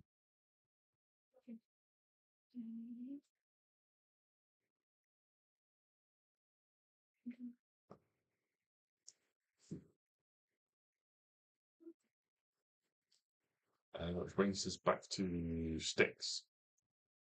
Yeah, so Sorry, Stix Arwen, is. then Stix. My apologies. That's Basically, there's one. Arwen, are you going to attempt to open the pipe? Yes. Okay, can you make an strength check for me? This pipe sort of boosts you up. I was gonna say, can Stix throw one of his spears and try and like explode the pipe with the spear? If Arwen is unsuccessful, yes. Fair enough. Be 10. Yeah, oh, and you're trying, and like a couple of like the bits in the grate like begin to break, but you can't quite have the strength to try and rip all of them off. So it starts to open, but it's not fully open yet. Thanks to Hugo melting some of it away. Stix, you want to throw? You still want to throw? Yeah. So Stix will like see what Arwen's like trying to pull down or whatever, and the hinges aren't quite loose, and he'll just throw two spears, Mm-hmm. 20, 27, and I guess it doesn't really matter about damage, but then he'll activate them, and in the little explosions, I'm kind of hoping that'll just sort of blow the vent off. Yeah, roll some damage for me. Yeah. So there's the damage of those, and then the 2d4. Yeah, don't think you want to get the one throw on your turn. Oh yes, of course. Only the one throw on my turn. Yeah, So so one, it's 2, the 12 and 3. and the 3. Yeah. So yeah, it takes So like you manage to like blast off like a chunk of this, that's like with the magical like radiant like damage from the spear. You punch through like one of these weakened, eroded, rusted points. It can be very easy now for someone to just pull it open. I'll say, pretty much basically unless someone rolls a 1, pretty much any of you guys can now just pull this vent open and start escaping through. So Yeah. you know, And then Stix will just sort of get here yeah, and I guess do the sort of same as Piper, but he'll probably just say to Piper, "Hey, I'm stronger." Pull out his extend his shield and just have that ready for people to essentially like to like step. to like jump and like push them up so they can catch Yeah. onto the edge. Yeah. Yeah. So between you all working together like this, Stix boosting you guys up, Arwen and Hugo tugging on the pipe, you're able to quickly, wrench this way open and make your way inside. As the first, wave of this undead horde begins to coalesce around you, and they begin to sort of scrabble at the walls underneath, slowly sort of climbing over each other to reach the top of this pipe. Is there anything anyone would like to do before Yes. you back your way? Is there anything anyone's doing to attempt to close off this pipe in any way before? Yeah. Stix put a moonbeam down at 3rd level. Yeah, that's a great thing to do. That'll Just like stop anything yeah. within 10 feet Yeah, of the. that really, you can hear the hissing and sizzling as this large group trying to like climb up as you disappear off down. The pipe is straight, and then is a very shallow incline out, and only about sort of 30 feet. There's another grate. You can see you can see sort of the sky above and a few buildings around. Your passage then becomes blocked by this grate. There is Well, enough that's room with a bit of squeezing for someone to like pull their way past, but there's only enough room for one person at the head of this grate at a time. Who's at the front? Yeah, as I said, there's enough room for someone to squeeze by, so it's up to you guys to decide. But yeah. Because I mean, Piper could like ray of frost it, try and freeze it, like freeze the metal, and then maybe that might be a little bit weaker for someone else to like kick in or something. Yeah. Otherwise, he's still got a scorching pocket to sort of melt it away. I mean, does it have any like lock sort of like nuts and bolts to like Make a unlock quick or something? investigation check. Oh, for God's sake. 7. From your side, it's pretty dark, sort of like shaded it in. You're sort of trying to peer up, maybe a couple of people ahead of you. You can't quite see anything.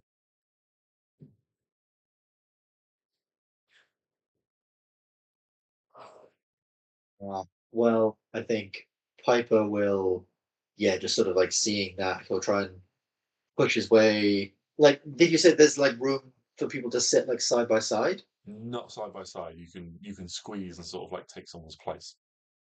Right. Well, I'll say to Piper's like not at the front, but he'll sort of tell whoever's at the front like just move to the side a second, and he'll shoot a ray of frost at it just to like try and like as I say like freeze the metal, and that's a cantrip, so you can just like Yeah. Okay. he'll So he's trying to he'll make throw it. like at least 2 of those You throw at like it. rays of frost at it to try and sort of weaken and brittle the metal. Yeah. Yeah.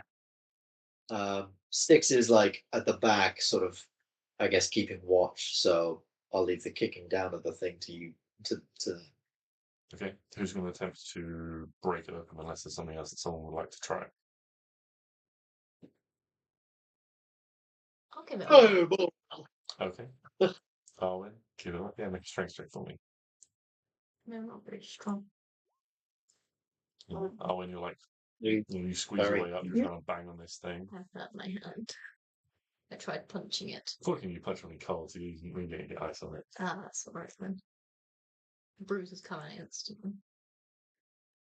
Yeah, you're just banging on this thing, and Stix, you can sort of feel like the radiant magic is beginning, is burning through the things behind, but you haven't got long before this spell runs out.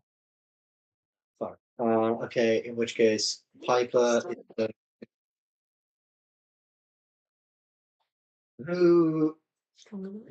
who's next to yeah. So Piper reaches behind him, grabs Stix, and dimension doors to the other side. Like the other side of the vent is like we can stand. Right? Yeah, like, it's out on the street. You can like see like buildings around. Yeah, so Piper grabs Stix, uses last 4th level spell, dimension door to the other side, and Stix is basically going to get a spear and try and shove it down into the space of the grate and use it like a crowbar to like Yeah, okay. twist Yeah, it. make a strength check with advantage. Uh, Yeah. As you come out, Piper, you can see that you're down a little side street, just like sort of like oh, fucking really? Jesus Christ. you're wrenching on it, Stix, but like it's sort of like you can feel it loosening, but it's taking a bit of time. Come But yeah, on. Piper, as you come out and Stix is trying to open up this grate, you can see down the street away from you, you can see Elvis still like outside the base of the tower, still harnessed to the cart, this metal cart that you guys found and repurposed, with all his various saddlebags and things tied to him that he is carrying at the moment. Can I? Oh, wait. Does Piper have rope? Does Piper have rope? Does Piper have rope? Does Piper have rope? Does Piper have rope? Something like that. That's can be just. Everyone's got some. Oh, weirdly, Piper does not have any rope. Yes, he does. That's enough. Klari, are you doing anything while like Arwen's tried opening this thing, but she's been unsuccessful? Stix is trying to lever it from the outside. Kick the vent in. Blow it up. Can I just aid like Arwen in trying to open it? Yeah, you well with from your position, only one of you can sort of attempt from this side, but with Stix to help, you can make a strength check with advantage from your side. With Stix trying to lever it from the other side. Sure. 17. So with the combined efforts between all of you, Klari, you are the final one that manages to actually like push up and push this grate, and it finally like lifts out. And what you do is you manage to hit on it hard enough that it sort of like props it up and then sticks on the angle. It's a bit like a manhole cover. It's really heavy, but once it's sort of like you've broken that bit of rust and it's like out of position, you can like drag it off over the hole. And you guys can all quickly scurry out into the street. About Yeah, the time, and I Stix, think you feel your once moonbeam wears we're- off, and you know that there are things coming after you. Indeed, whoever is Yeah. last out of the hole would begin to see things following. Yeah, so Stix is, I mean, he's going to shout everyone to like get on Elvis and get in the car, get ready, and Okay. he's going to do several things. Firstly, he's going to try and shove the grate back. Yeah. Is that like a strength check, or can he just do that? No, having finally like broken the rust and things that was holding this thing in place, it is enough that Stix is strong enough to just drag it back in place. But you Okay. know, having released it, it is much easier to remove again. Yeah. Okay, then assuming now everyone's like running to the car, he's going to run to the car, but on his way, he's going to use his bonus action to change his channel divinity into a third level spell slot. Okay. And then as I'm assuming ride away, he's going to cast plant growth with that third level spell slot he's just gained to, just grow plants in the full like 200-foot radius. As soon as we're out of that radius, Okay. like that radius, so that everything behind us is going to be slow. We're going to make it Okay. away, and we're going to Yeah. be okay. Okay. You guys all make it to the car, you climb on in, you begin to make your way, and you all hear this voice in your head once more. You may have bought yourself some time, but do you think you can really get out of here? And so this is where we enter the chase. As you guys flee the city. So, this is going to consist of 5 rounds. Each round is a group skill challenge, requiring the majority of you to pass the skill challenge to pass the round. If you successfully pass 3 rounds, then you escape and the horde will not catch you. If you fail 3 out of the 5 rounds, the horde will catch up. No. And another fight will ensue. No. I would like to warn people that Stix has one first level spell left. The things you have already done, the moonbeam, the plant growth, things like that, they will lower the DC of the checks you need to make because the horde is significantly slowed down and in some portions reduced by the moonbeam to make life easier for you guys. So those things do matter. They have had an effect. They are not wasted resources. They have made your lives easier for this. But as the cart begins to take off, these visions you've seen of the past, the streets suddenly begin to fill with people. It seems like a hustle and bustle of chaos. Elvis himself seems to instinctively slow to a crawl as the streets seem rammed with beholders and life forms. What's everyone doing? You can use spells, you can use skills, you can use attacks, you can use abilities. Anything you want to use in this skill challenge can be applicable, potentially. Can I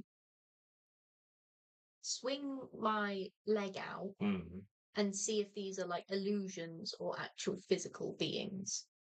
So unlike before, where these things didn't interact with you, these things seem to be making note of your presence. You can hear voices and things like that. You can do that if you want. You can still like make a check to see if you can determine. Yeah. Okay, that will be an investigation check. Would she still have my 10 minutes hasn't gone by from the battle, has it? No, less than 10 minutes has gone by So since it's still by the fine. scene. Yes, Then you you still have a modify the- D10 if you want to use it on this. Oh, never mind. Not needed. AC is good, right? He's not saying anything. You want to use a bardic inspiration? No, not yet. Yeah. So you like swing your foot through one of these things, and it passes straight through. I knew it. I knew it. Just Elvis, go, run. Sweet. That's exactly what Stix is going to be doing. He's going to be giving Elvis encouragement to go quickly. Okay. So that'll be an animal handling check from Stix to try and get Elvis to overcome the natural instinct to charge. That there are obstructions and get him to charge through. That is a pass from Arwen. I'm proud of me. I did really well. I solved it first time. I'm so clever. 12 and 14 is not enough. Elvis is hesitant. Although you can get him to pick up a bit of speed, he is still sort of hesitant going through all these things. And what you see is things like jumping out of the way, not wanting to be run down. He doesn't pick up the speed to barrel through everything. What is anyone else doing at this time? What are you doing? You're getting chased. Well, we're in a car. How fast does Elvis run? 50 feet regularly. Yeah, 50 feet regularly, but he has a flying speed of something. Of like. Flying speed of 80 feet. I would say he's moving sort of about a little bit faster than walking pace, not like a full like gallop or anything like that. But you feel like you would need to get him moving at. Someone else can, if they want, they can try again to do the same thing. You can do other stuff. As I say, you can make attack rolls, you can use spells, you can use abilities, any skills you want to try and use. But there are going to be 5 rounds of various twists and challenges. Unless you pass the first time. In which case, I'll only do 3 rounds. Just have the clothes down. Mm-hmm. Then some of the keyboards down. Okay. You like. You get the final handling check where I failed. Try and try and encourage Elvis to. Or you could do like a check. Or like a perception check. You won't best get out of the city.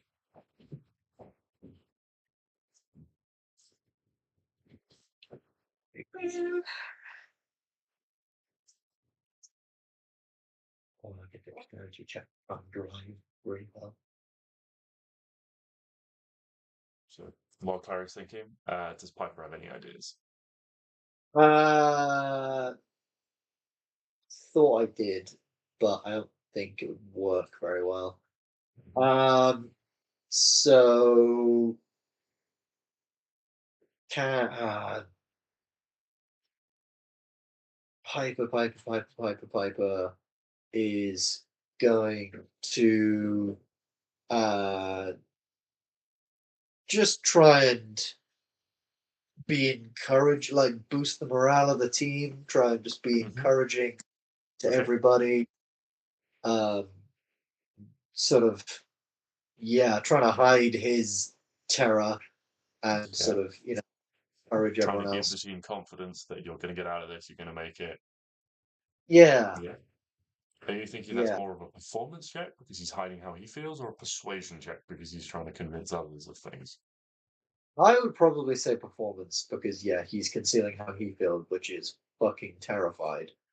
Okay. It's plus 15. Oh, 16. What the fuck?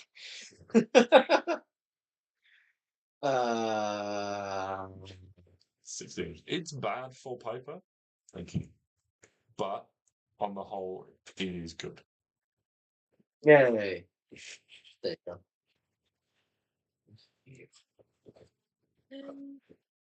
Piper has boosted the morale of everyone trying to encourage them. Successfully, right? Better than that one.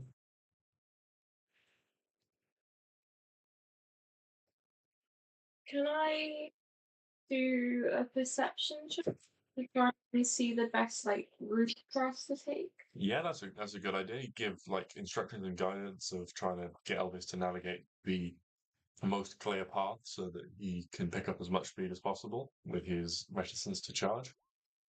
31, yeah, that's a really good check.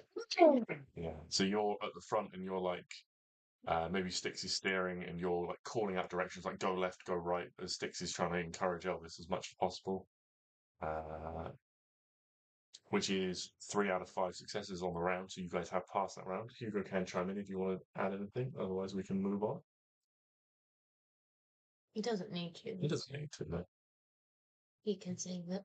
Okay. You have successfully passed that. You guys push through the streets for a few minutes, and the course of these rounds are a few, they're going to be multiple minutes. So if there are additional things you want to be preparing or doing in that time, I know you guys are looking pretty tactful spells, but if you wanted to heal, stuff like that, Stix, you could use more lay on hands, various things like that. You have the availability to do so. But will do a single because he only has it. He has only that left. A single mass healing word, giving everybody 7 hit points. I thought it was just 2 then. Okay. Everyone gets 7 hit points. All right. So you guys continue to charge on in this cart, and the streets. You break free of this crowd. And you looking behind you, they just all dissipate, and the streets begin to close in around you. The buildings seem to grow taller and lean over, blocking out the sky. The streets become windy and twisting. As you guys make your way through, you end up in a warren of alley-like passageways. Oh, fuck. What's everyone doing? Can I? Instead, Oh, sorry. after you. I No, just want after you. Hugo to start off, just because he can fly up. Is there space for him to get up? Yeah. And like kind of just see if there's like a feasible path Yeah. we could be taking. So you'll make a perception check for Hugo. Yes, please.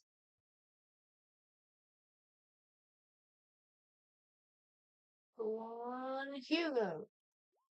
Oh, 25. That's Yeah. my boy. So between Hugo's like flies up and he like hovers ahead, and he's like guiding from above, so he can see sort of when the alleyways reach dead ends and stuff like that. So he can you can follow him from the air and avoid some of those obstructions. Cool.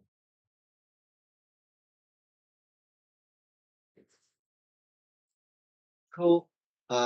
Can Stix just do his? Oh, I'll tell you what we could have used a lot earlier in that fight that I completely forgot about. You know, my rope of useful items has a window.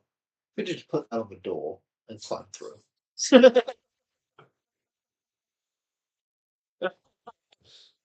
Hindsight is 2020 and all that. Christ. Oh man. Yeah. So Stix is just going to try again with the animal handling. Okay. Just to keep trying it. Yeah, go for it. Yeah, it goes better this time without the distraction and technically open area in front of Elvis, even though it is quite cramped. A few times the carts will like bangs off walls and you get sparks and things like that, but you keep Elvis moving at pace. Sweet. Yeah. I'll And encourage then Piper which one you need going next. We just have to get one more success, technically, don't we? Yes, there's a majority pass rate on each one. Does anyone have any ideas? They don't. well, I mean, my only thing was like, Piper's probably not stopping on this whole boosting of morale, but I don't know if that's if that's a thing I can just sort of keep doing. Can I I think like visibly still chasing us. You can't see them immediately behind you. You know, you're in a very twisty part of the streets at the moment. But I But get the if you sense. wanted to like try and make an attack or something like that, No, I was actually gonna throw out one of the cards from the deck of illusions. If I'm aware they're still chasing us, can I pick a card and just fling it and see, hoping it's something really. yeah, that's a good idea. I will make a check on the Horde's behalf, based on whatever. So draw your card, and I'll make a check on their behalf and assign a DC based on whatever it Did we is. say roll a d20? Yeah, something like that. I can't remember. There's Technically 20, but I'm just there's an having to roll. inconvenient number of cards, but as you sort of eliminate options, we'll eventually get to a better area of Yeah, numbers. so 14. So 1, 2, 3, 5, 6, 7, 8, 9, 10, 11. Oh yes! 10 of diamonds. Fire giant. A fucking fire giant. is Yeah. Okay. swinging a massive fiery sword, fiery hair, Yeah. fire. And this thing like As- fills one of these like alleyways that you guys are charging down. You imagine anything coming this way would be significantly bulked by this thing. I'm gonna look back at everyone like, thank God that wasn't a goblin. Because literally the next after that is a goblin. Oh my. Yeah, I will say that's definitely a success. They have not rolled great, and so will be distracted. A portion of these undead will certainly be distracted and slowed by this thing for a time until they sort of figure it out or just brute force their way through it. As undead do. Yeah. As a second success. The third challenge, you guys break out into the open streets once more and trundle your way down one of these main streets for a few minutes, keeping Elvis at a steady clip. You can hear he's, getting a bit tired trying to pull this cart at pace, but he's doing a good job at keeping you on speed. You imagine he's probably going about the same distance as you would be, or about the same speed as you guys would be running because of this sort of the weight of him pulling this thing by himself. And then all of a sudden, out of the ground ahead of you, a group of 5 undead starspawn just emerge in front of you. And you just hear Quolnulk's voices. I control this city. I can make anything happen.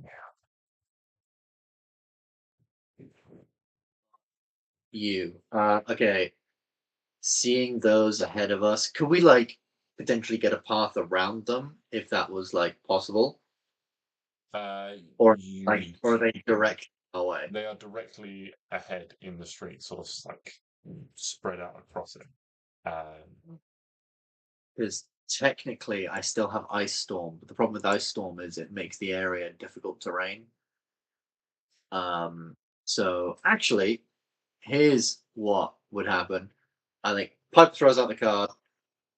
We keep moving. Turns around, sees that, and he's going to use his last third level spell to do hypnotic pattern that group to try and just charm them, make them unawares. Okay. Let me just check. You can Undead can be charmed.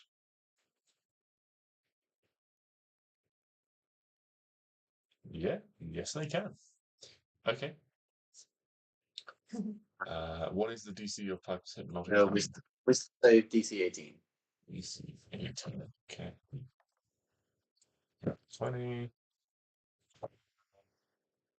Pass. Fail. So there's still a couple of them still standing. Still moving forwards. What's everyone else doing? This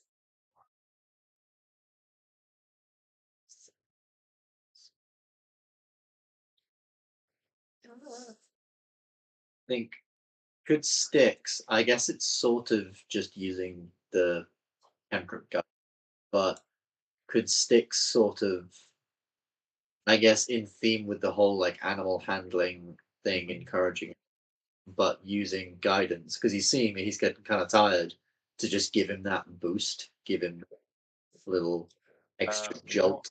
Like, Yeah, no, ability. Elvis, you think he can keep going, not indefinitely, but you knowing his abilities, if you want Elvis to be like, you're not worried about him flagging because that's not going to be an issue. But Right. Stix through Elvis, you could have Elvis take Stix's action and make an attack roll if you wanted, like charge with his antlers.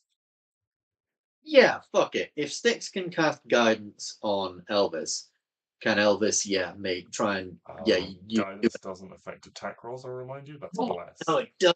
Fuck. Bless does. Oh no. So I'm pretty sure Elvis has only ever hit one thing in his life, and it might have been his own You know what? foot. You know what? He's now a fucking griffin, technically, and so there is always room to try.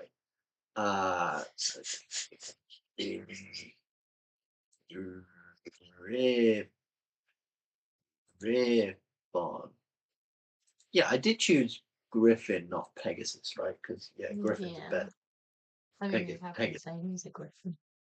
Yeah. Okay. So, I mean, he gets multi attack, but I'm assuming in this situation he would only use one of those attacks. Yeah, because the Griffin has like multiple claw attacks, so this would be like the equivalent of Elvis, head down, charging with his antlers.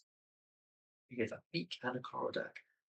Yeah. So I guess he'll just head down, gun through him with +6 to whatever this is. Elvis, you had one job, my guy. One job.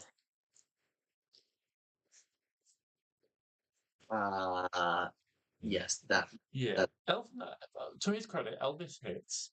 However, he hits an already charmed zombie. Oh my god. He's uncharmed. I mean, Yes, what's 'cause left of him is uncharmed. Oh no. Stix as the driver, you are covered in a relatively chunky mist. But unfortunately, that is a fail. So you've got one We've success, got- one failure on this round so far. Arwen, do 4 scorching rays. 4 scorching rays, yeah. So level 3. Go for it. Down. Yeah, 25. Roll for them. Don't worry about damage. Oh, okay. It's just about hit or miss in this. 19. 15. 15.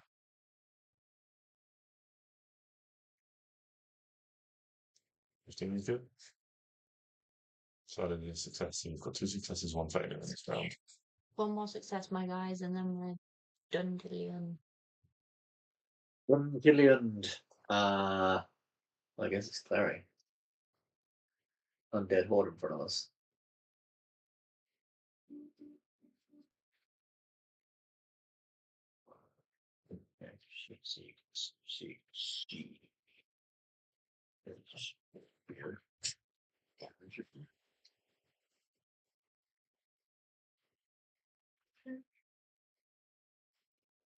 Put them to sleep.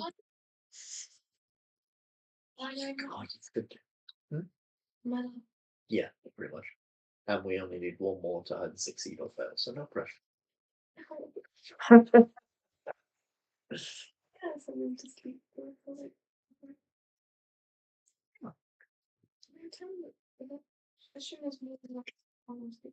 Yeah, there's a fair few of them, but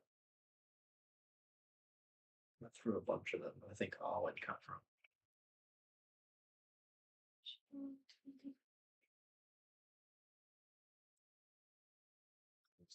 You got any ideas for you, though?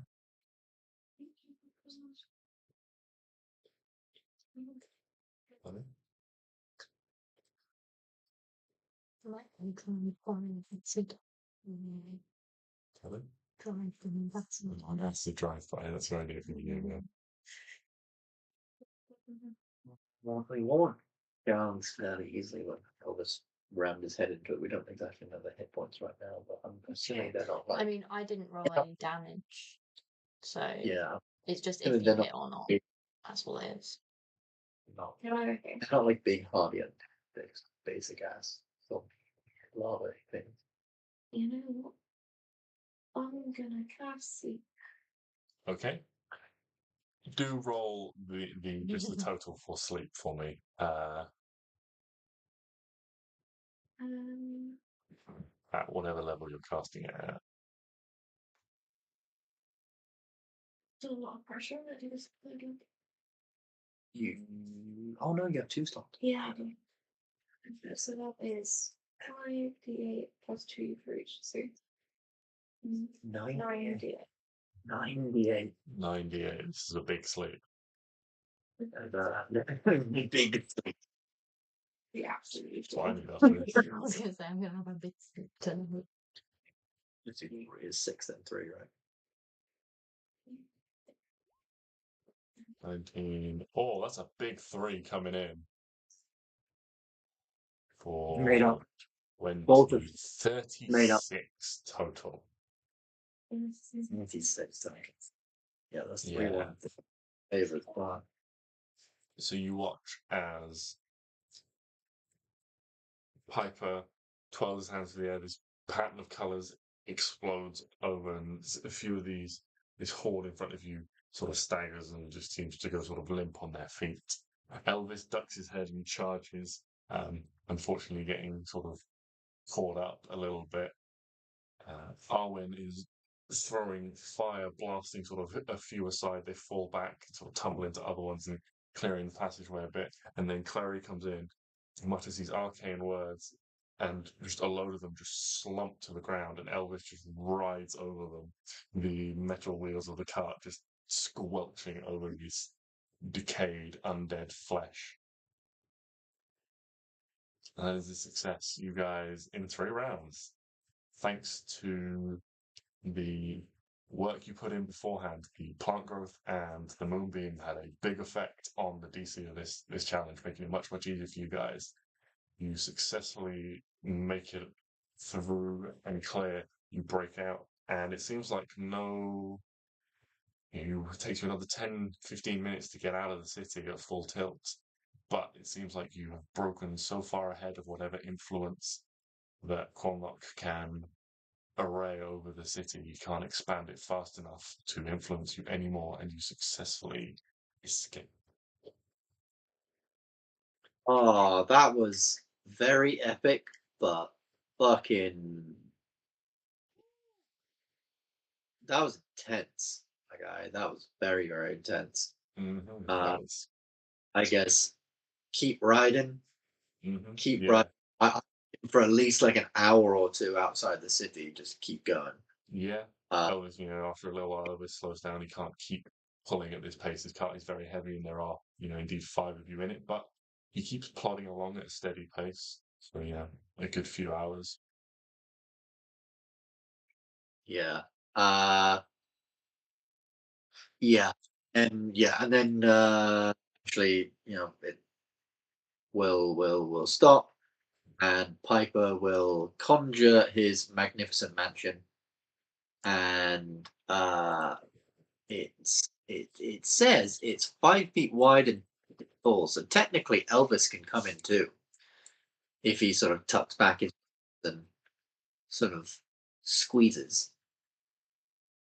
But and also I guess the antlers. No, because it's wide. That's 5 feet wide, so I guess he'd sort of have to be at a bit of an awkward.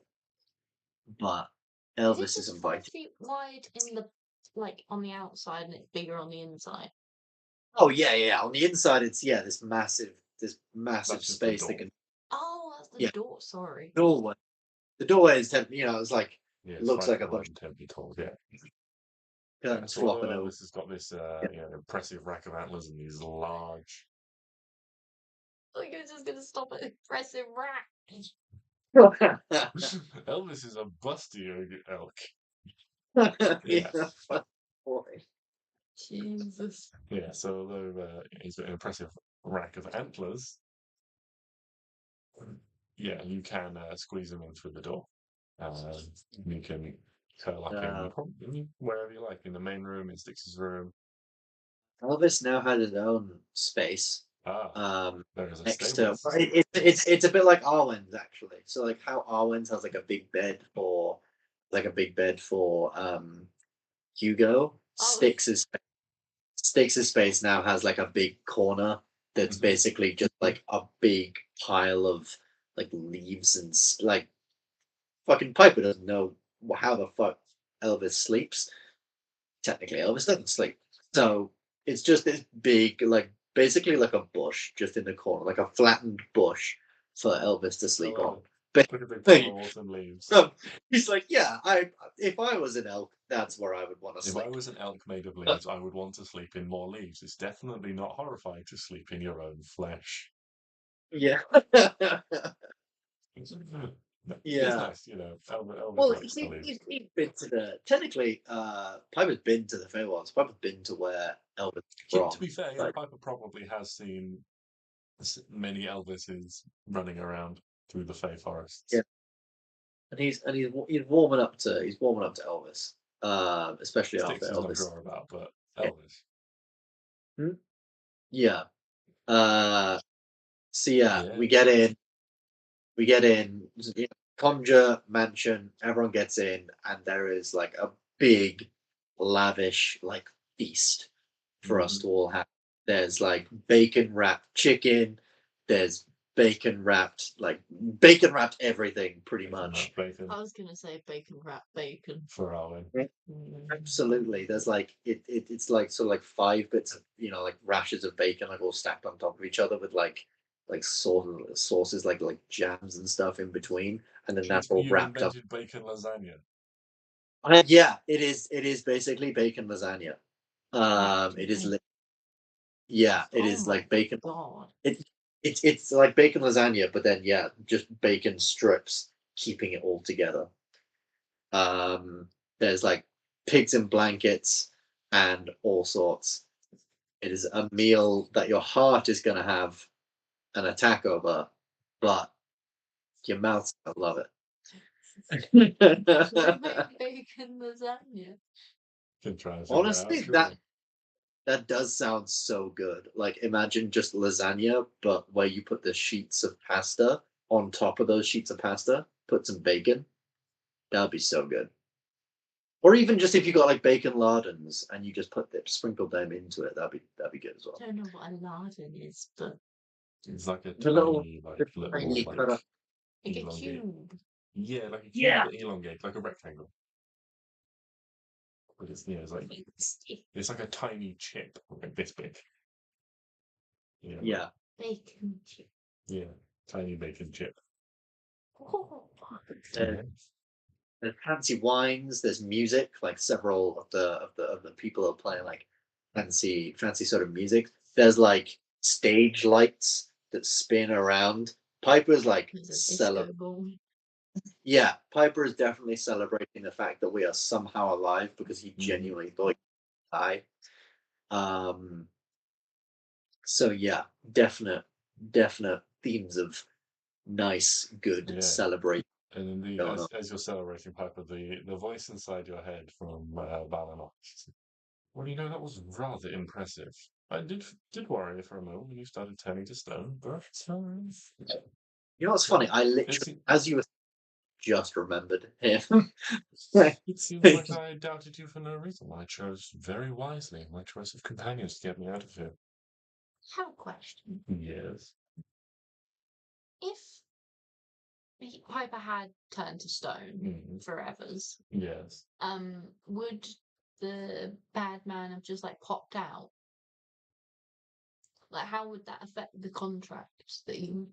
Well, the contract was so that Piper would, do what he could to get him out, and if Piper died, it's unlikely he would be just sticking around.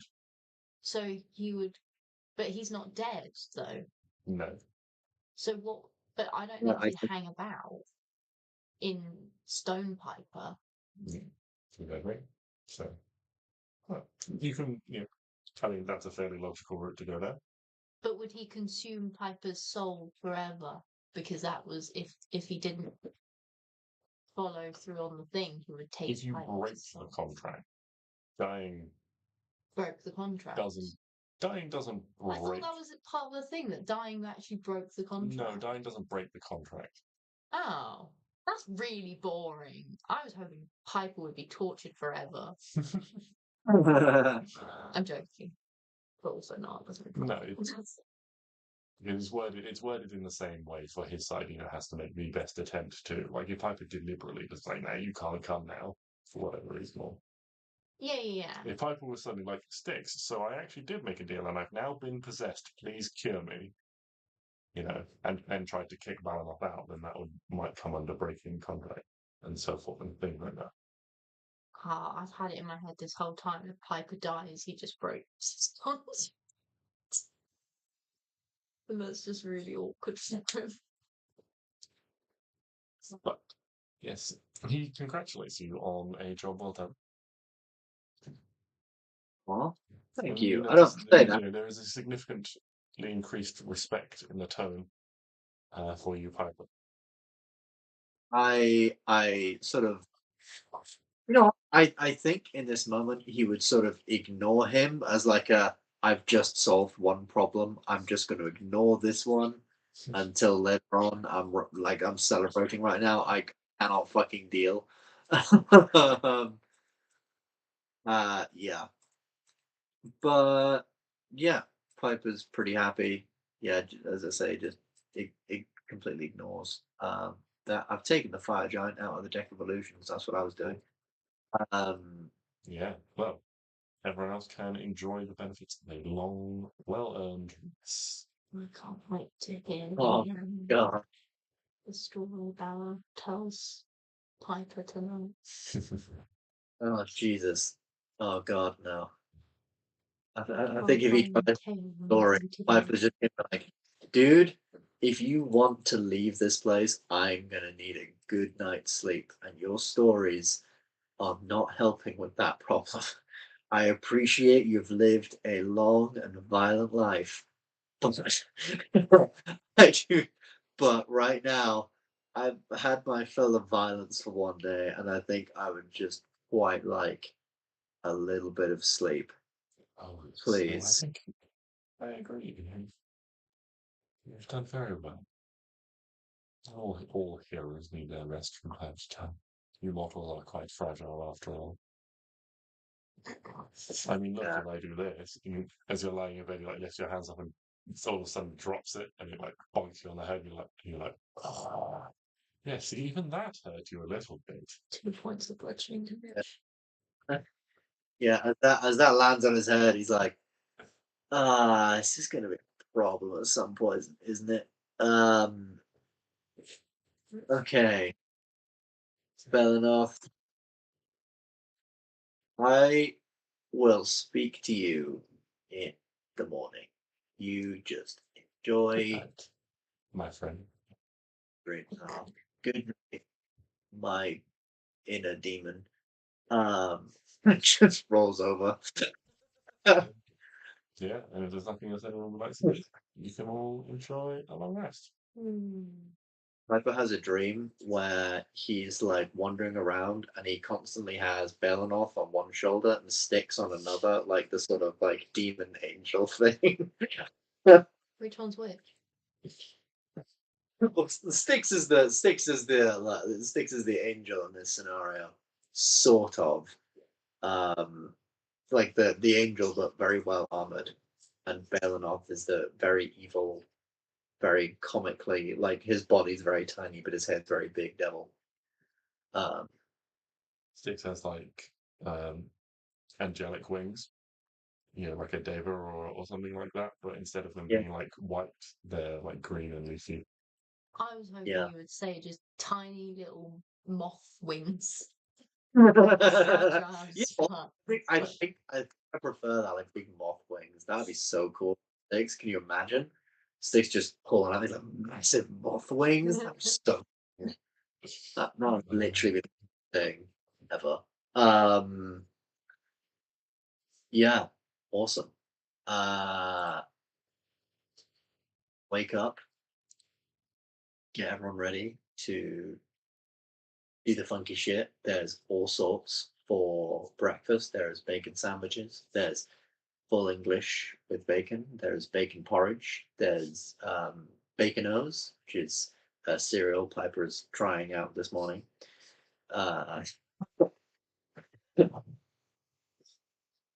He's really getting into this bacon thing. He's like, I didn't think I would like bacon this much, but I'm really enjoying it. Right? It's great. Yeah, try these Bacon's the baconos. way. Bacon is the way. It's- I have a That's the question sort of- about baconos. Are they eaten with milk? It's milk, yeah. A bacon milk combination. Well, how else are you gonna eat your cereal? You're gonna eat it dry, aren't you? Weirdo. That's just strange. That is a bit weird, JJ, not gonna lie. Can't believe you. Oh. Except for like, I don't know. I would argue some cereal is better. Yeah, I mean, like a little snack, just like if you're like walking past the cupboard and you're like, oh, Funnily enough, I think last night me and Chantel went into a very deep conversation about cereal that lasted about an hour. good. Cereal is great. Mm. It was decided to kill me. But yeah, getting ready for this morning, getting up, getting sorted. Definitely going to get that bow from Arwen, and just before we leave, give it a few like test shots downstairs in the sort of firing range. See, I thought you it'll just work. went down the stairs. Just who's Yeah. down? Yeah, go for it. Roll us a few attack rolls, Stix. Let's see how his eye is looking this morning. All right. Let me just add it to my character sheet. 1d8. While Stix is doing that, how are you guys going to be traveling? Are you going to be on foot, or are you going to fly like you did previously? Are you going to take the wagon that you have acquired, Uh, or are you going to dispense with that? The wagon isn't holding us back, is it? I mean, No. if some of us ride on horses and Elvis just pulls the wagon, it's not going to slow us down, is it? I have maybe the most amazing question that I've ever asked in my life. Oh, God. If so, we got Elvis on the front, right? If we rigged up some rope between Piper as a giant eagle and Arwen as a giant eagle, can we like Santa sleigh this wagon?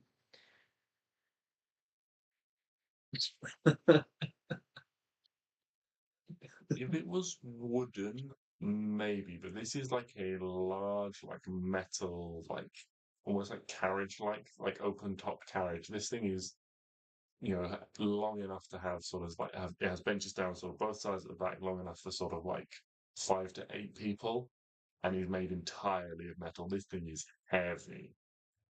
Okay, fair enough.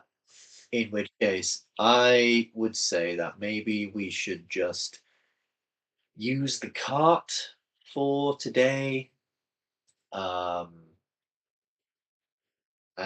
maybe if you can summon a few more horses to help us move a little quicker, so that Elvis isn't just dragging us all by himself all Yeah. day. How long can you summon horses for? Or how many hours are you going to commit to summoning it? Like what? No. Because once they're summoned, aren't they just there? But that's not how it works. Up to an hour. So up to now for a single third level spell slot. Yeah. So you can do with your third, fourth, fifth, sixth level spell slots. You could do all day. Yeah. If you In So with your theory, 3rd, 4th, 5th, you could do 8 hours of travel.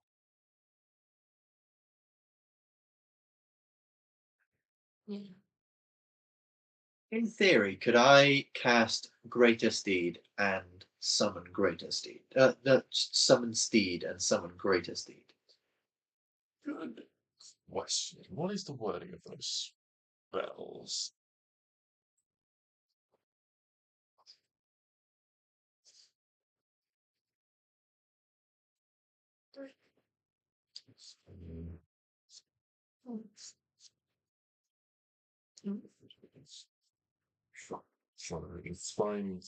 Find Steed.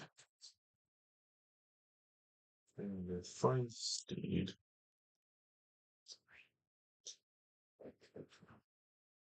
Some of those.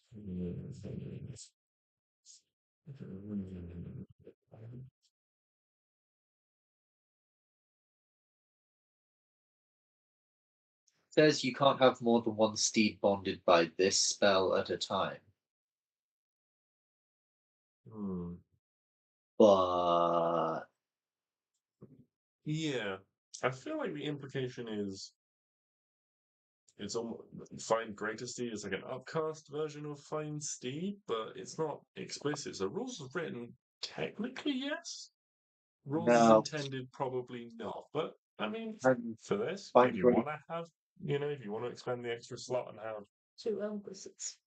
a walking Elvis and a flying Elvis. Find Greater Steed literally says you can't have more than one mount bonded by this spell or by Find Steed at the same time. Ah, right. There you go then. Probably to, stop you just summoning an army of like elks or horses Yeah. and things up. I mean, you could only have 2 maximum per individual, I guess. Oh, but yeah, would probably be great. But man. Anyway, but whatever. that was I the guess. question. Well, I mean, we could, if I use all my spell slots to travel for 8 hours with the forces, if we come across the next place that we need to go to, we'll just camp outside it until the next Yeah. day. Just Yeah, because, and yeah, Mhm. because my high spell so slots. we are like, having a little bit of time. Well, yeah, aren't we? oh, Maybe we wait. should. I think we are. Like, I'm pretty sure back at home, like the world's being invaded or something. No. Oh. I feel like maybe we should slightly hurry. Maybe not hurry, but like, maybe be conscious of just being like, oh yeah, we'll just wait till morning. Yeah. Well, if we get the horses, we can like gallop full speed, and maybe we can do it in half the time.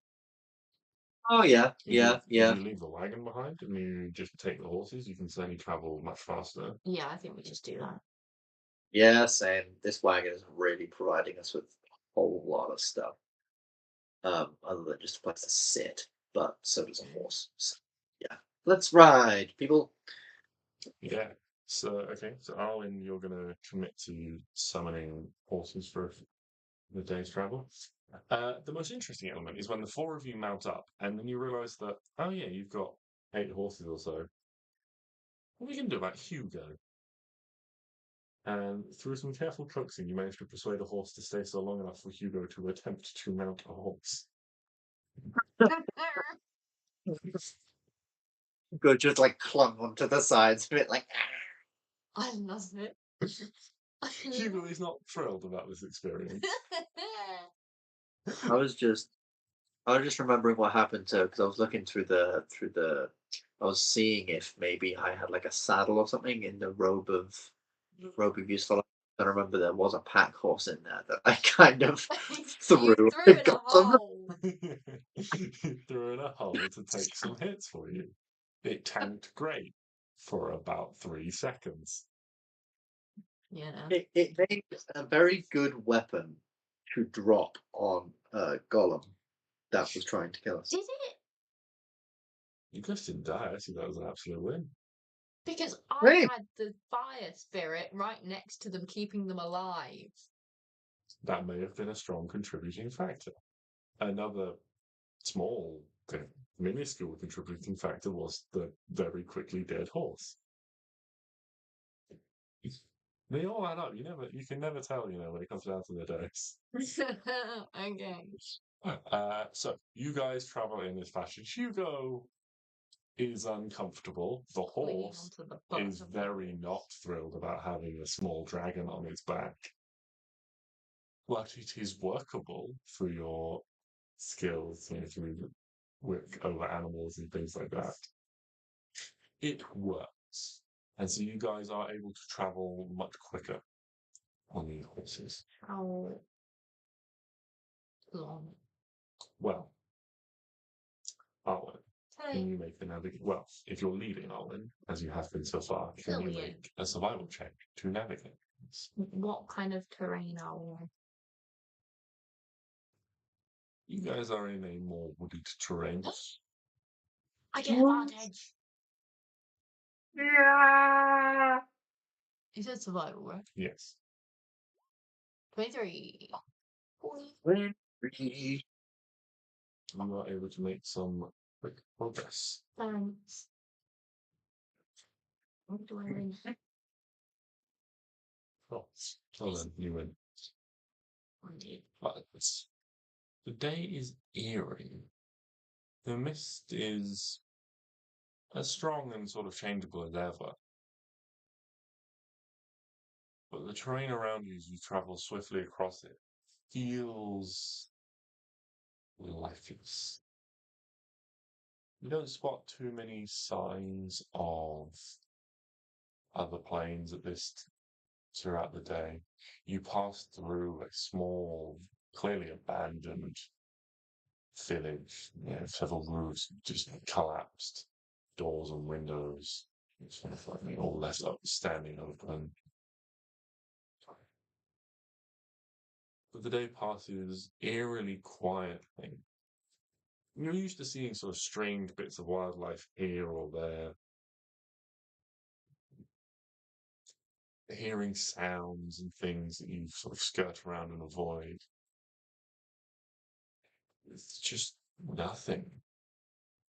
For 2 days, you travel in this fashion, hearing and seeing nothing. Owen navigates well and you move swiftly. You find trails and pathways, but they always seem to putter out and come dead ends before you pick back up another one. And you find 2 days, nothing.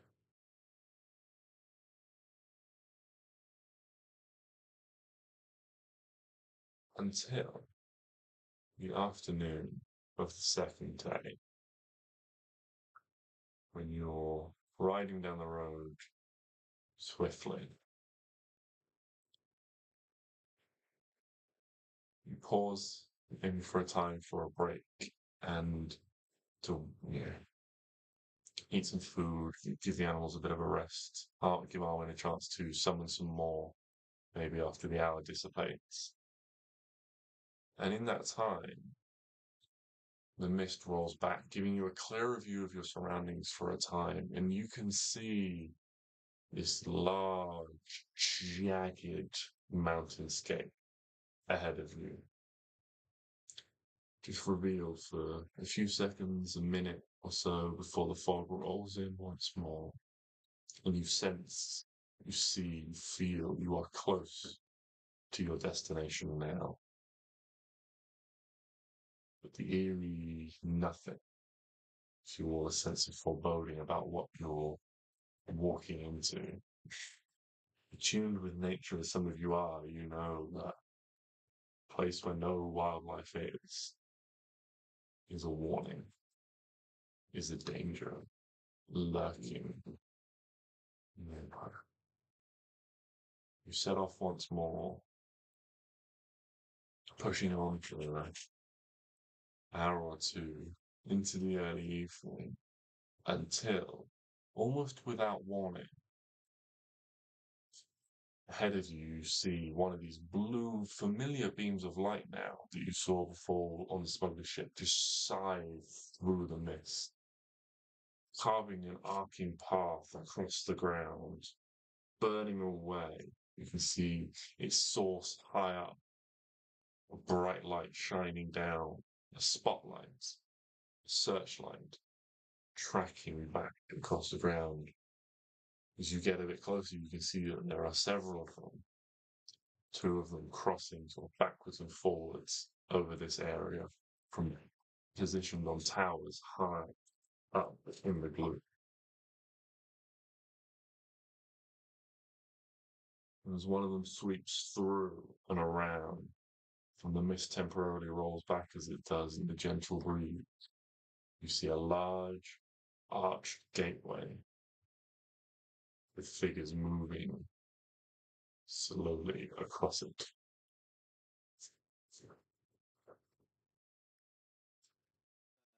Is there any indication at this time what those figures might be? Not from this distance. You are well enough back that you do not think you are in danger of being spotted from this distance. But as you move closer, you can potentially, you can try to make out who and what is up there, and more about the lay of the land around you. Now is probably time for me not to have the horses out, isn't it? And we do a sneaky sneak. Possibly. Yeah. I think if we get off the horses, I don't know if you can just dismiss them or Yeah. whatever. How many hours have we been traveling? So I can tick off. You are late on in the day, so I would say your your third and your fourth level spot slots are gone for this. Do we want to do Piper's Seeming to just, make us all look like. I'm thinking like mind flayers. They seem to work for the Spectatrice. Maybe we start with those, and then I can recast it if it's something else. Either that or pass without trace. Oh yeah, that might be. Actually, that might be a good idea to start with, and then if we're Scope it out. yeah, Mhm. no, I have a plan. So what I'll do is I will throw you over to this so you can get an idea of the landscape arrayed before you. Oh fuck! Oh, no, This, you're not getting me to like, go. Oh, I've forgotten Am what I going video. into a prison? Like a big.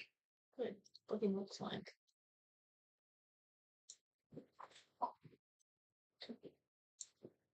Shit's cool. Like Splinter Cell Blacklist. That's it. It's also on the ground. You can see that there's this line of burning blue sort of lamps or torches that are creating a void in the fog ahead of you. But there is a map just to try and give you the best visualization. It is very potentially going to turn into a combat map, but for the time being, we are not in combat. We're not in initiative.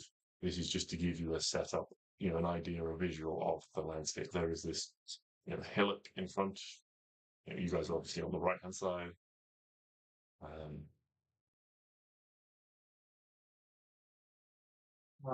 Need we want to do a mix of pass without trace and invisibility? Because if there's lights, we don't want to be seen. We don't want to be spotted. Invisibility. Yeah. That's possibly better.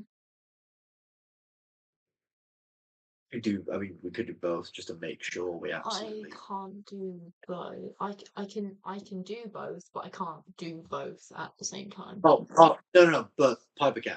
Piper can cast invisibility. All of us, fifth level. Yeah, you can do it on all of us. Yeah, sorry. I Yeah. forgot. Yes. Yeah. So if you pass without trace, I'll handle that. You handle being sneaky as fuck. we'll get through it. So yeah, 5th level, Piper casts invisibility on everybody, including Hugo. And not Elvis. Elvis, I figure. I mean, Stix can talk to Elvis within 1 mile. So he's going to leave Elvis like a little ways back and just sort of, telepathically just sort of communicate that if we need him. Is 5th level We'll- enough to get 5 people in it with invisibility? So I'm 2, Klari 3, Arwen 4, Hugo 5. Stix. 6th level then. That's fine. I don't have any 6th level spells. Yeah. But you were 2. Yeah, I'm because it's a 2nd level Second spell. level. Yeah. So I'm 2, 3, 4, Hugo 5. Yeah, 6. Okay. 6. Okay. Then you're just commanding Elvis to wait here. Commanding Elvis to wait like way back, Mm-hmm. and just to try and stay within that 1 mile telepathic thing. Maybe like fly around. Actually, that might be a good idea. Maybe just have Elvis like fly around within Okay. a mile. Are And- you leaving Fine. the items on him, or are you taking them with you? Oh fuck! Gosh. What's on him? The main Forgot. thing that I'm worried about is the urn of Belladonna. Yeah. Everything else, I'm kind of happy for you guys to, sort of have access to it as and when, but that urn is very important. And what I mean, happens to look, that? Sorry, how big is this urn again? Is It's it a thing that we about can 2 feet. It's like a big, like ceremonial, like amphora type urn. There is Fucking no way we can just No. carry that urn around with us. You know what we could do? You know what we could do to just solve this problem? Why don't we just dig a hole right now and bury it? Yeah, I was thinking the same thing. It's Yeah, on that's the a good idea. it's on the ethereal plane. So who the fuck, after we're done here, who the fuck's gonna come in and find a fucking vampire thing? B, yeah, we're in the middle of fucking nowhere. We're in the middle of a place where everyone considers to be a bad place. Yeah, who would come here? And C, if we just do it like out in the middle of nowhere, so actually, why don't we like backtrack like maybe 20 minutes or so that we can't see any of this anymore? And we just start fucking digging. Yeah, agree. Yeah. We just Okay. we just start fucking digging a hole around this space, put the urn of Belladonna in, and then just slowly and very, very carefully, very, very fucking carefully, put the dirt back on, piling it around the sides first, and then on top, and then patting it down, and Gentle. very, very gentle pats, and then Stix will use his druidcraft to Stix will use druidcraft to just Build a tree. create. Can Stix just create some like grass, just like grass, so it just You kind want to of make a looks. signifying marker. No, I want to make it look like land that has not been. You want to just cover it back up so it looks like it hasn't been done. Yeah. But Yeah. Cool. Hey guys, Belladonna's dealt with. Fuck yeah, let's go. I Nice. think Let's I on our way. hope. Touch wood. Be real fucking awful. No, if it's not. I think like throughout all of this, Piper and realizing what they're doing, I think Piper's just gonna sort of like be looking away. I think not like, I guess, trying to just. At first, he'd sort of try and look away, and then he'd sort of be like, the guy's probably fucking seen it, hasn't he? Because in his head, he's thinking, yeah, Balinoff has definitely seen where we've just buried this vampire. But it's fine. I'm sure Balinoff won't come all the way back to the ethereal plane just to dig up a vampire. I'm sure that'll be fine. And if he does, we'll deal with that. Yeah. Plan. Oh. Yeah, I'll say you backtracking 20 minutes. Digging probably takes you. To be careful with it. Like you're pitching in, but you're sort of having to make do. None of you don't really have shovels and stuff like that, so it probably takes you like an hour to bury the thing. Actually, maybe it would be a good idea to make a little signifying marker, guys. I think it would be a good idea to make like a signifying little flower or something, just to be like, this is where she is, just in case, like we need her for something. We should put some belladonna on it.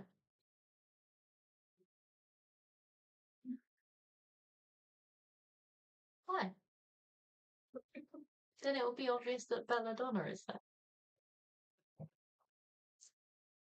It's a plant. It is a plant, yes. All poisony. It is. Wait, belladonna a plot? I thought belladonna was like, I don't know, a thing, a brand of butter. I did at first think you just meant to sprinkle some of ashes, and I was like, wait, no. But And then I. yeah, maybe we should. So I think just with Druid, I just get like a small clump of like It's also known as Flap. deadly nightshade plant. deadly nightshade. Oh, deadly nightshade! I thought you said diddly nightshade, like the fucking stuff that Homer's. Oh, what's Homer's? I think it would Homer's be funny if we grew some belladonna. in Simpsons. I grow belladonna. Okay. Ned Flanders. Yeah, Ned Flanders. Diddly nightshade is the kind of nightshade he uses. Yeah. All right. Arwen says she's gonna use her druid skills to grow some plants over it, being belladonna or deadly nightshade. Hell yeah. So you have a small Yeah. signifying crop of flowers. Yeah. If you did wish to find this, it would be easier to do so. But anyone else who looks at it would be like, what the fuck? Just some plants. I wonder if. Sorry, just one more real quick thing. I wonder if just inside this nightshade, there's anything I have that I can just stick in there to be like, because I think I am able to learn if I want to locate object, and I know that maybe having an object there would make it easy to find if we ever wanted to find it. So yeah, that would certainly be a good idea if you stick something in there. yeah, I'm gonna take one of my old crossbow bolts. Mm-hmm. Actually, no, fuck it. I'm gonna take one of my old crossbow bolts, and in the in the tip, because they're just like basic stone shard basic ass crossbow bolts. In the tip, I'm just gonna with like my staff or spear or whatever, just carve like an X into it, like basic symbol, but obviously that signifies it as something. Snap off the end, so it's just like this small now like thing. Yeah, just the hand of the crossbow. Yeah, and then stick that inside in the plants and everything. Yeah, Like very yeah. mixes nitro. Something Just unique that you know is there. So if you wanted to cast locate object, it would be you could do it for that one specifically. Yeah, that's a really good idea. I really like that. Yeah. I think for this whole sort of like contraption of idea Stix, you can have an inspiration for this because this is very inspired. Yeah, I think also like Stix is just very aware. Like we don't know, maybe we do need her. And as much as she's a bitch and she's a vampire, maybe one day, like way off in the future, Stix will come back and just like kill her, just to put her out of some misery. Because I don't know, feel kind of bad about just leave. There's just something really horrifying about technically burying something alive. To Stix, it's like, yeah, maybe one day I'll just research a lot on vampires, come back here and just. I mean, we can just probably get it before we leave. Yeah, I mean we could, but We'll see what my thing, happens. Yeah, my thinking then is we'll we- probably want a fairly hot exit.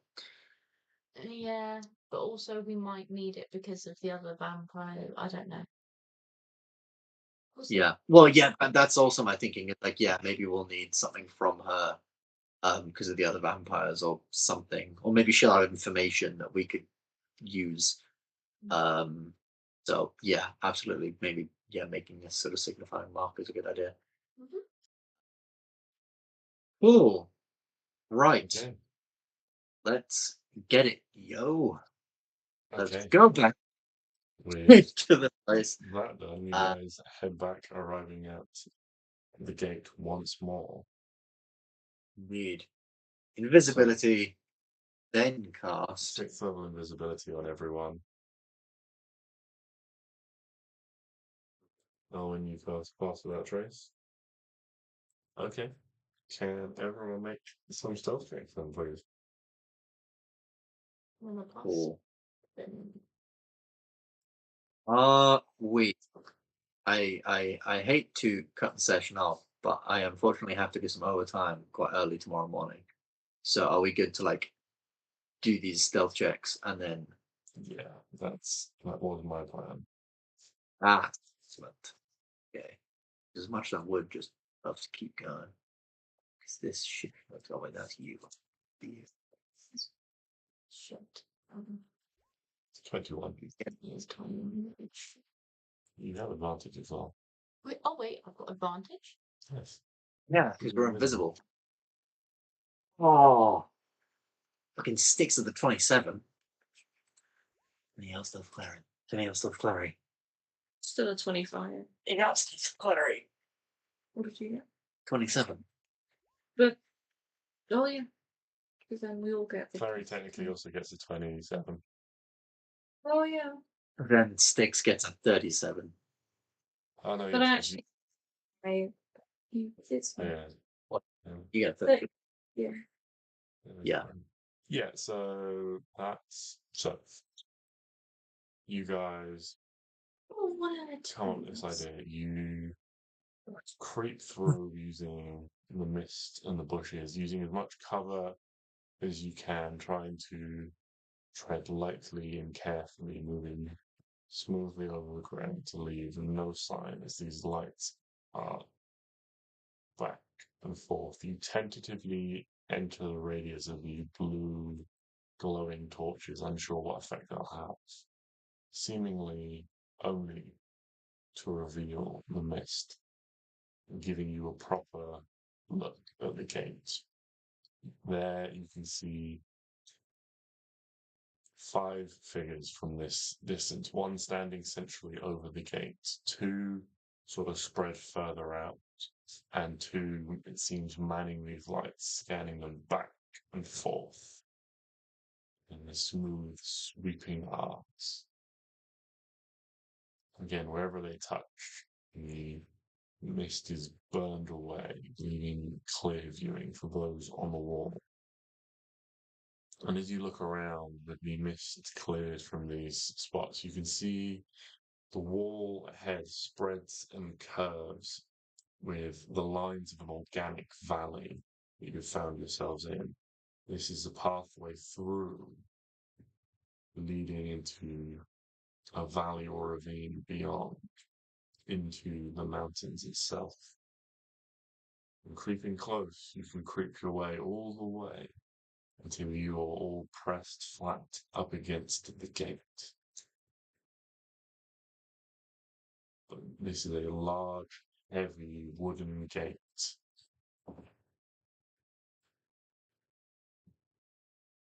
This thing is 20, 25 feet tall, 20 feet wide. These are heavy oak panels. You successfully made it hidden, invisible, undetectable almost. But we shall find out next week how you decide to make it through this gate. Yeah, I would just say just mention Dora because Stix type of convention people, but that would get rid of their invisibility, which would be a problem. Also, So I guess we'll I figure will it out. remind you once again, there are 5 of you. As Yes. mentioned already, Yeah. there was 4. Oh, yeah. Obviously, I would then probably say that either. Well, then Hugo can fly over. Hugo's invisible. He can just fly up and over. I will leave that for you guys to discuss during the week. Or at the end of next week. Figure out your plans. But I look forward to it.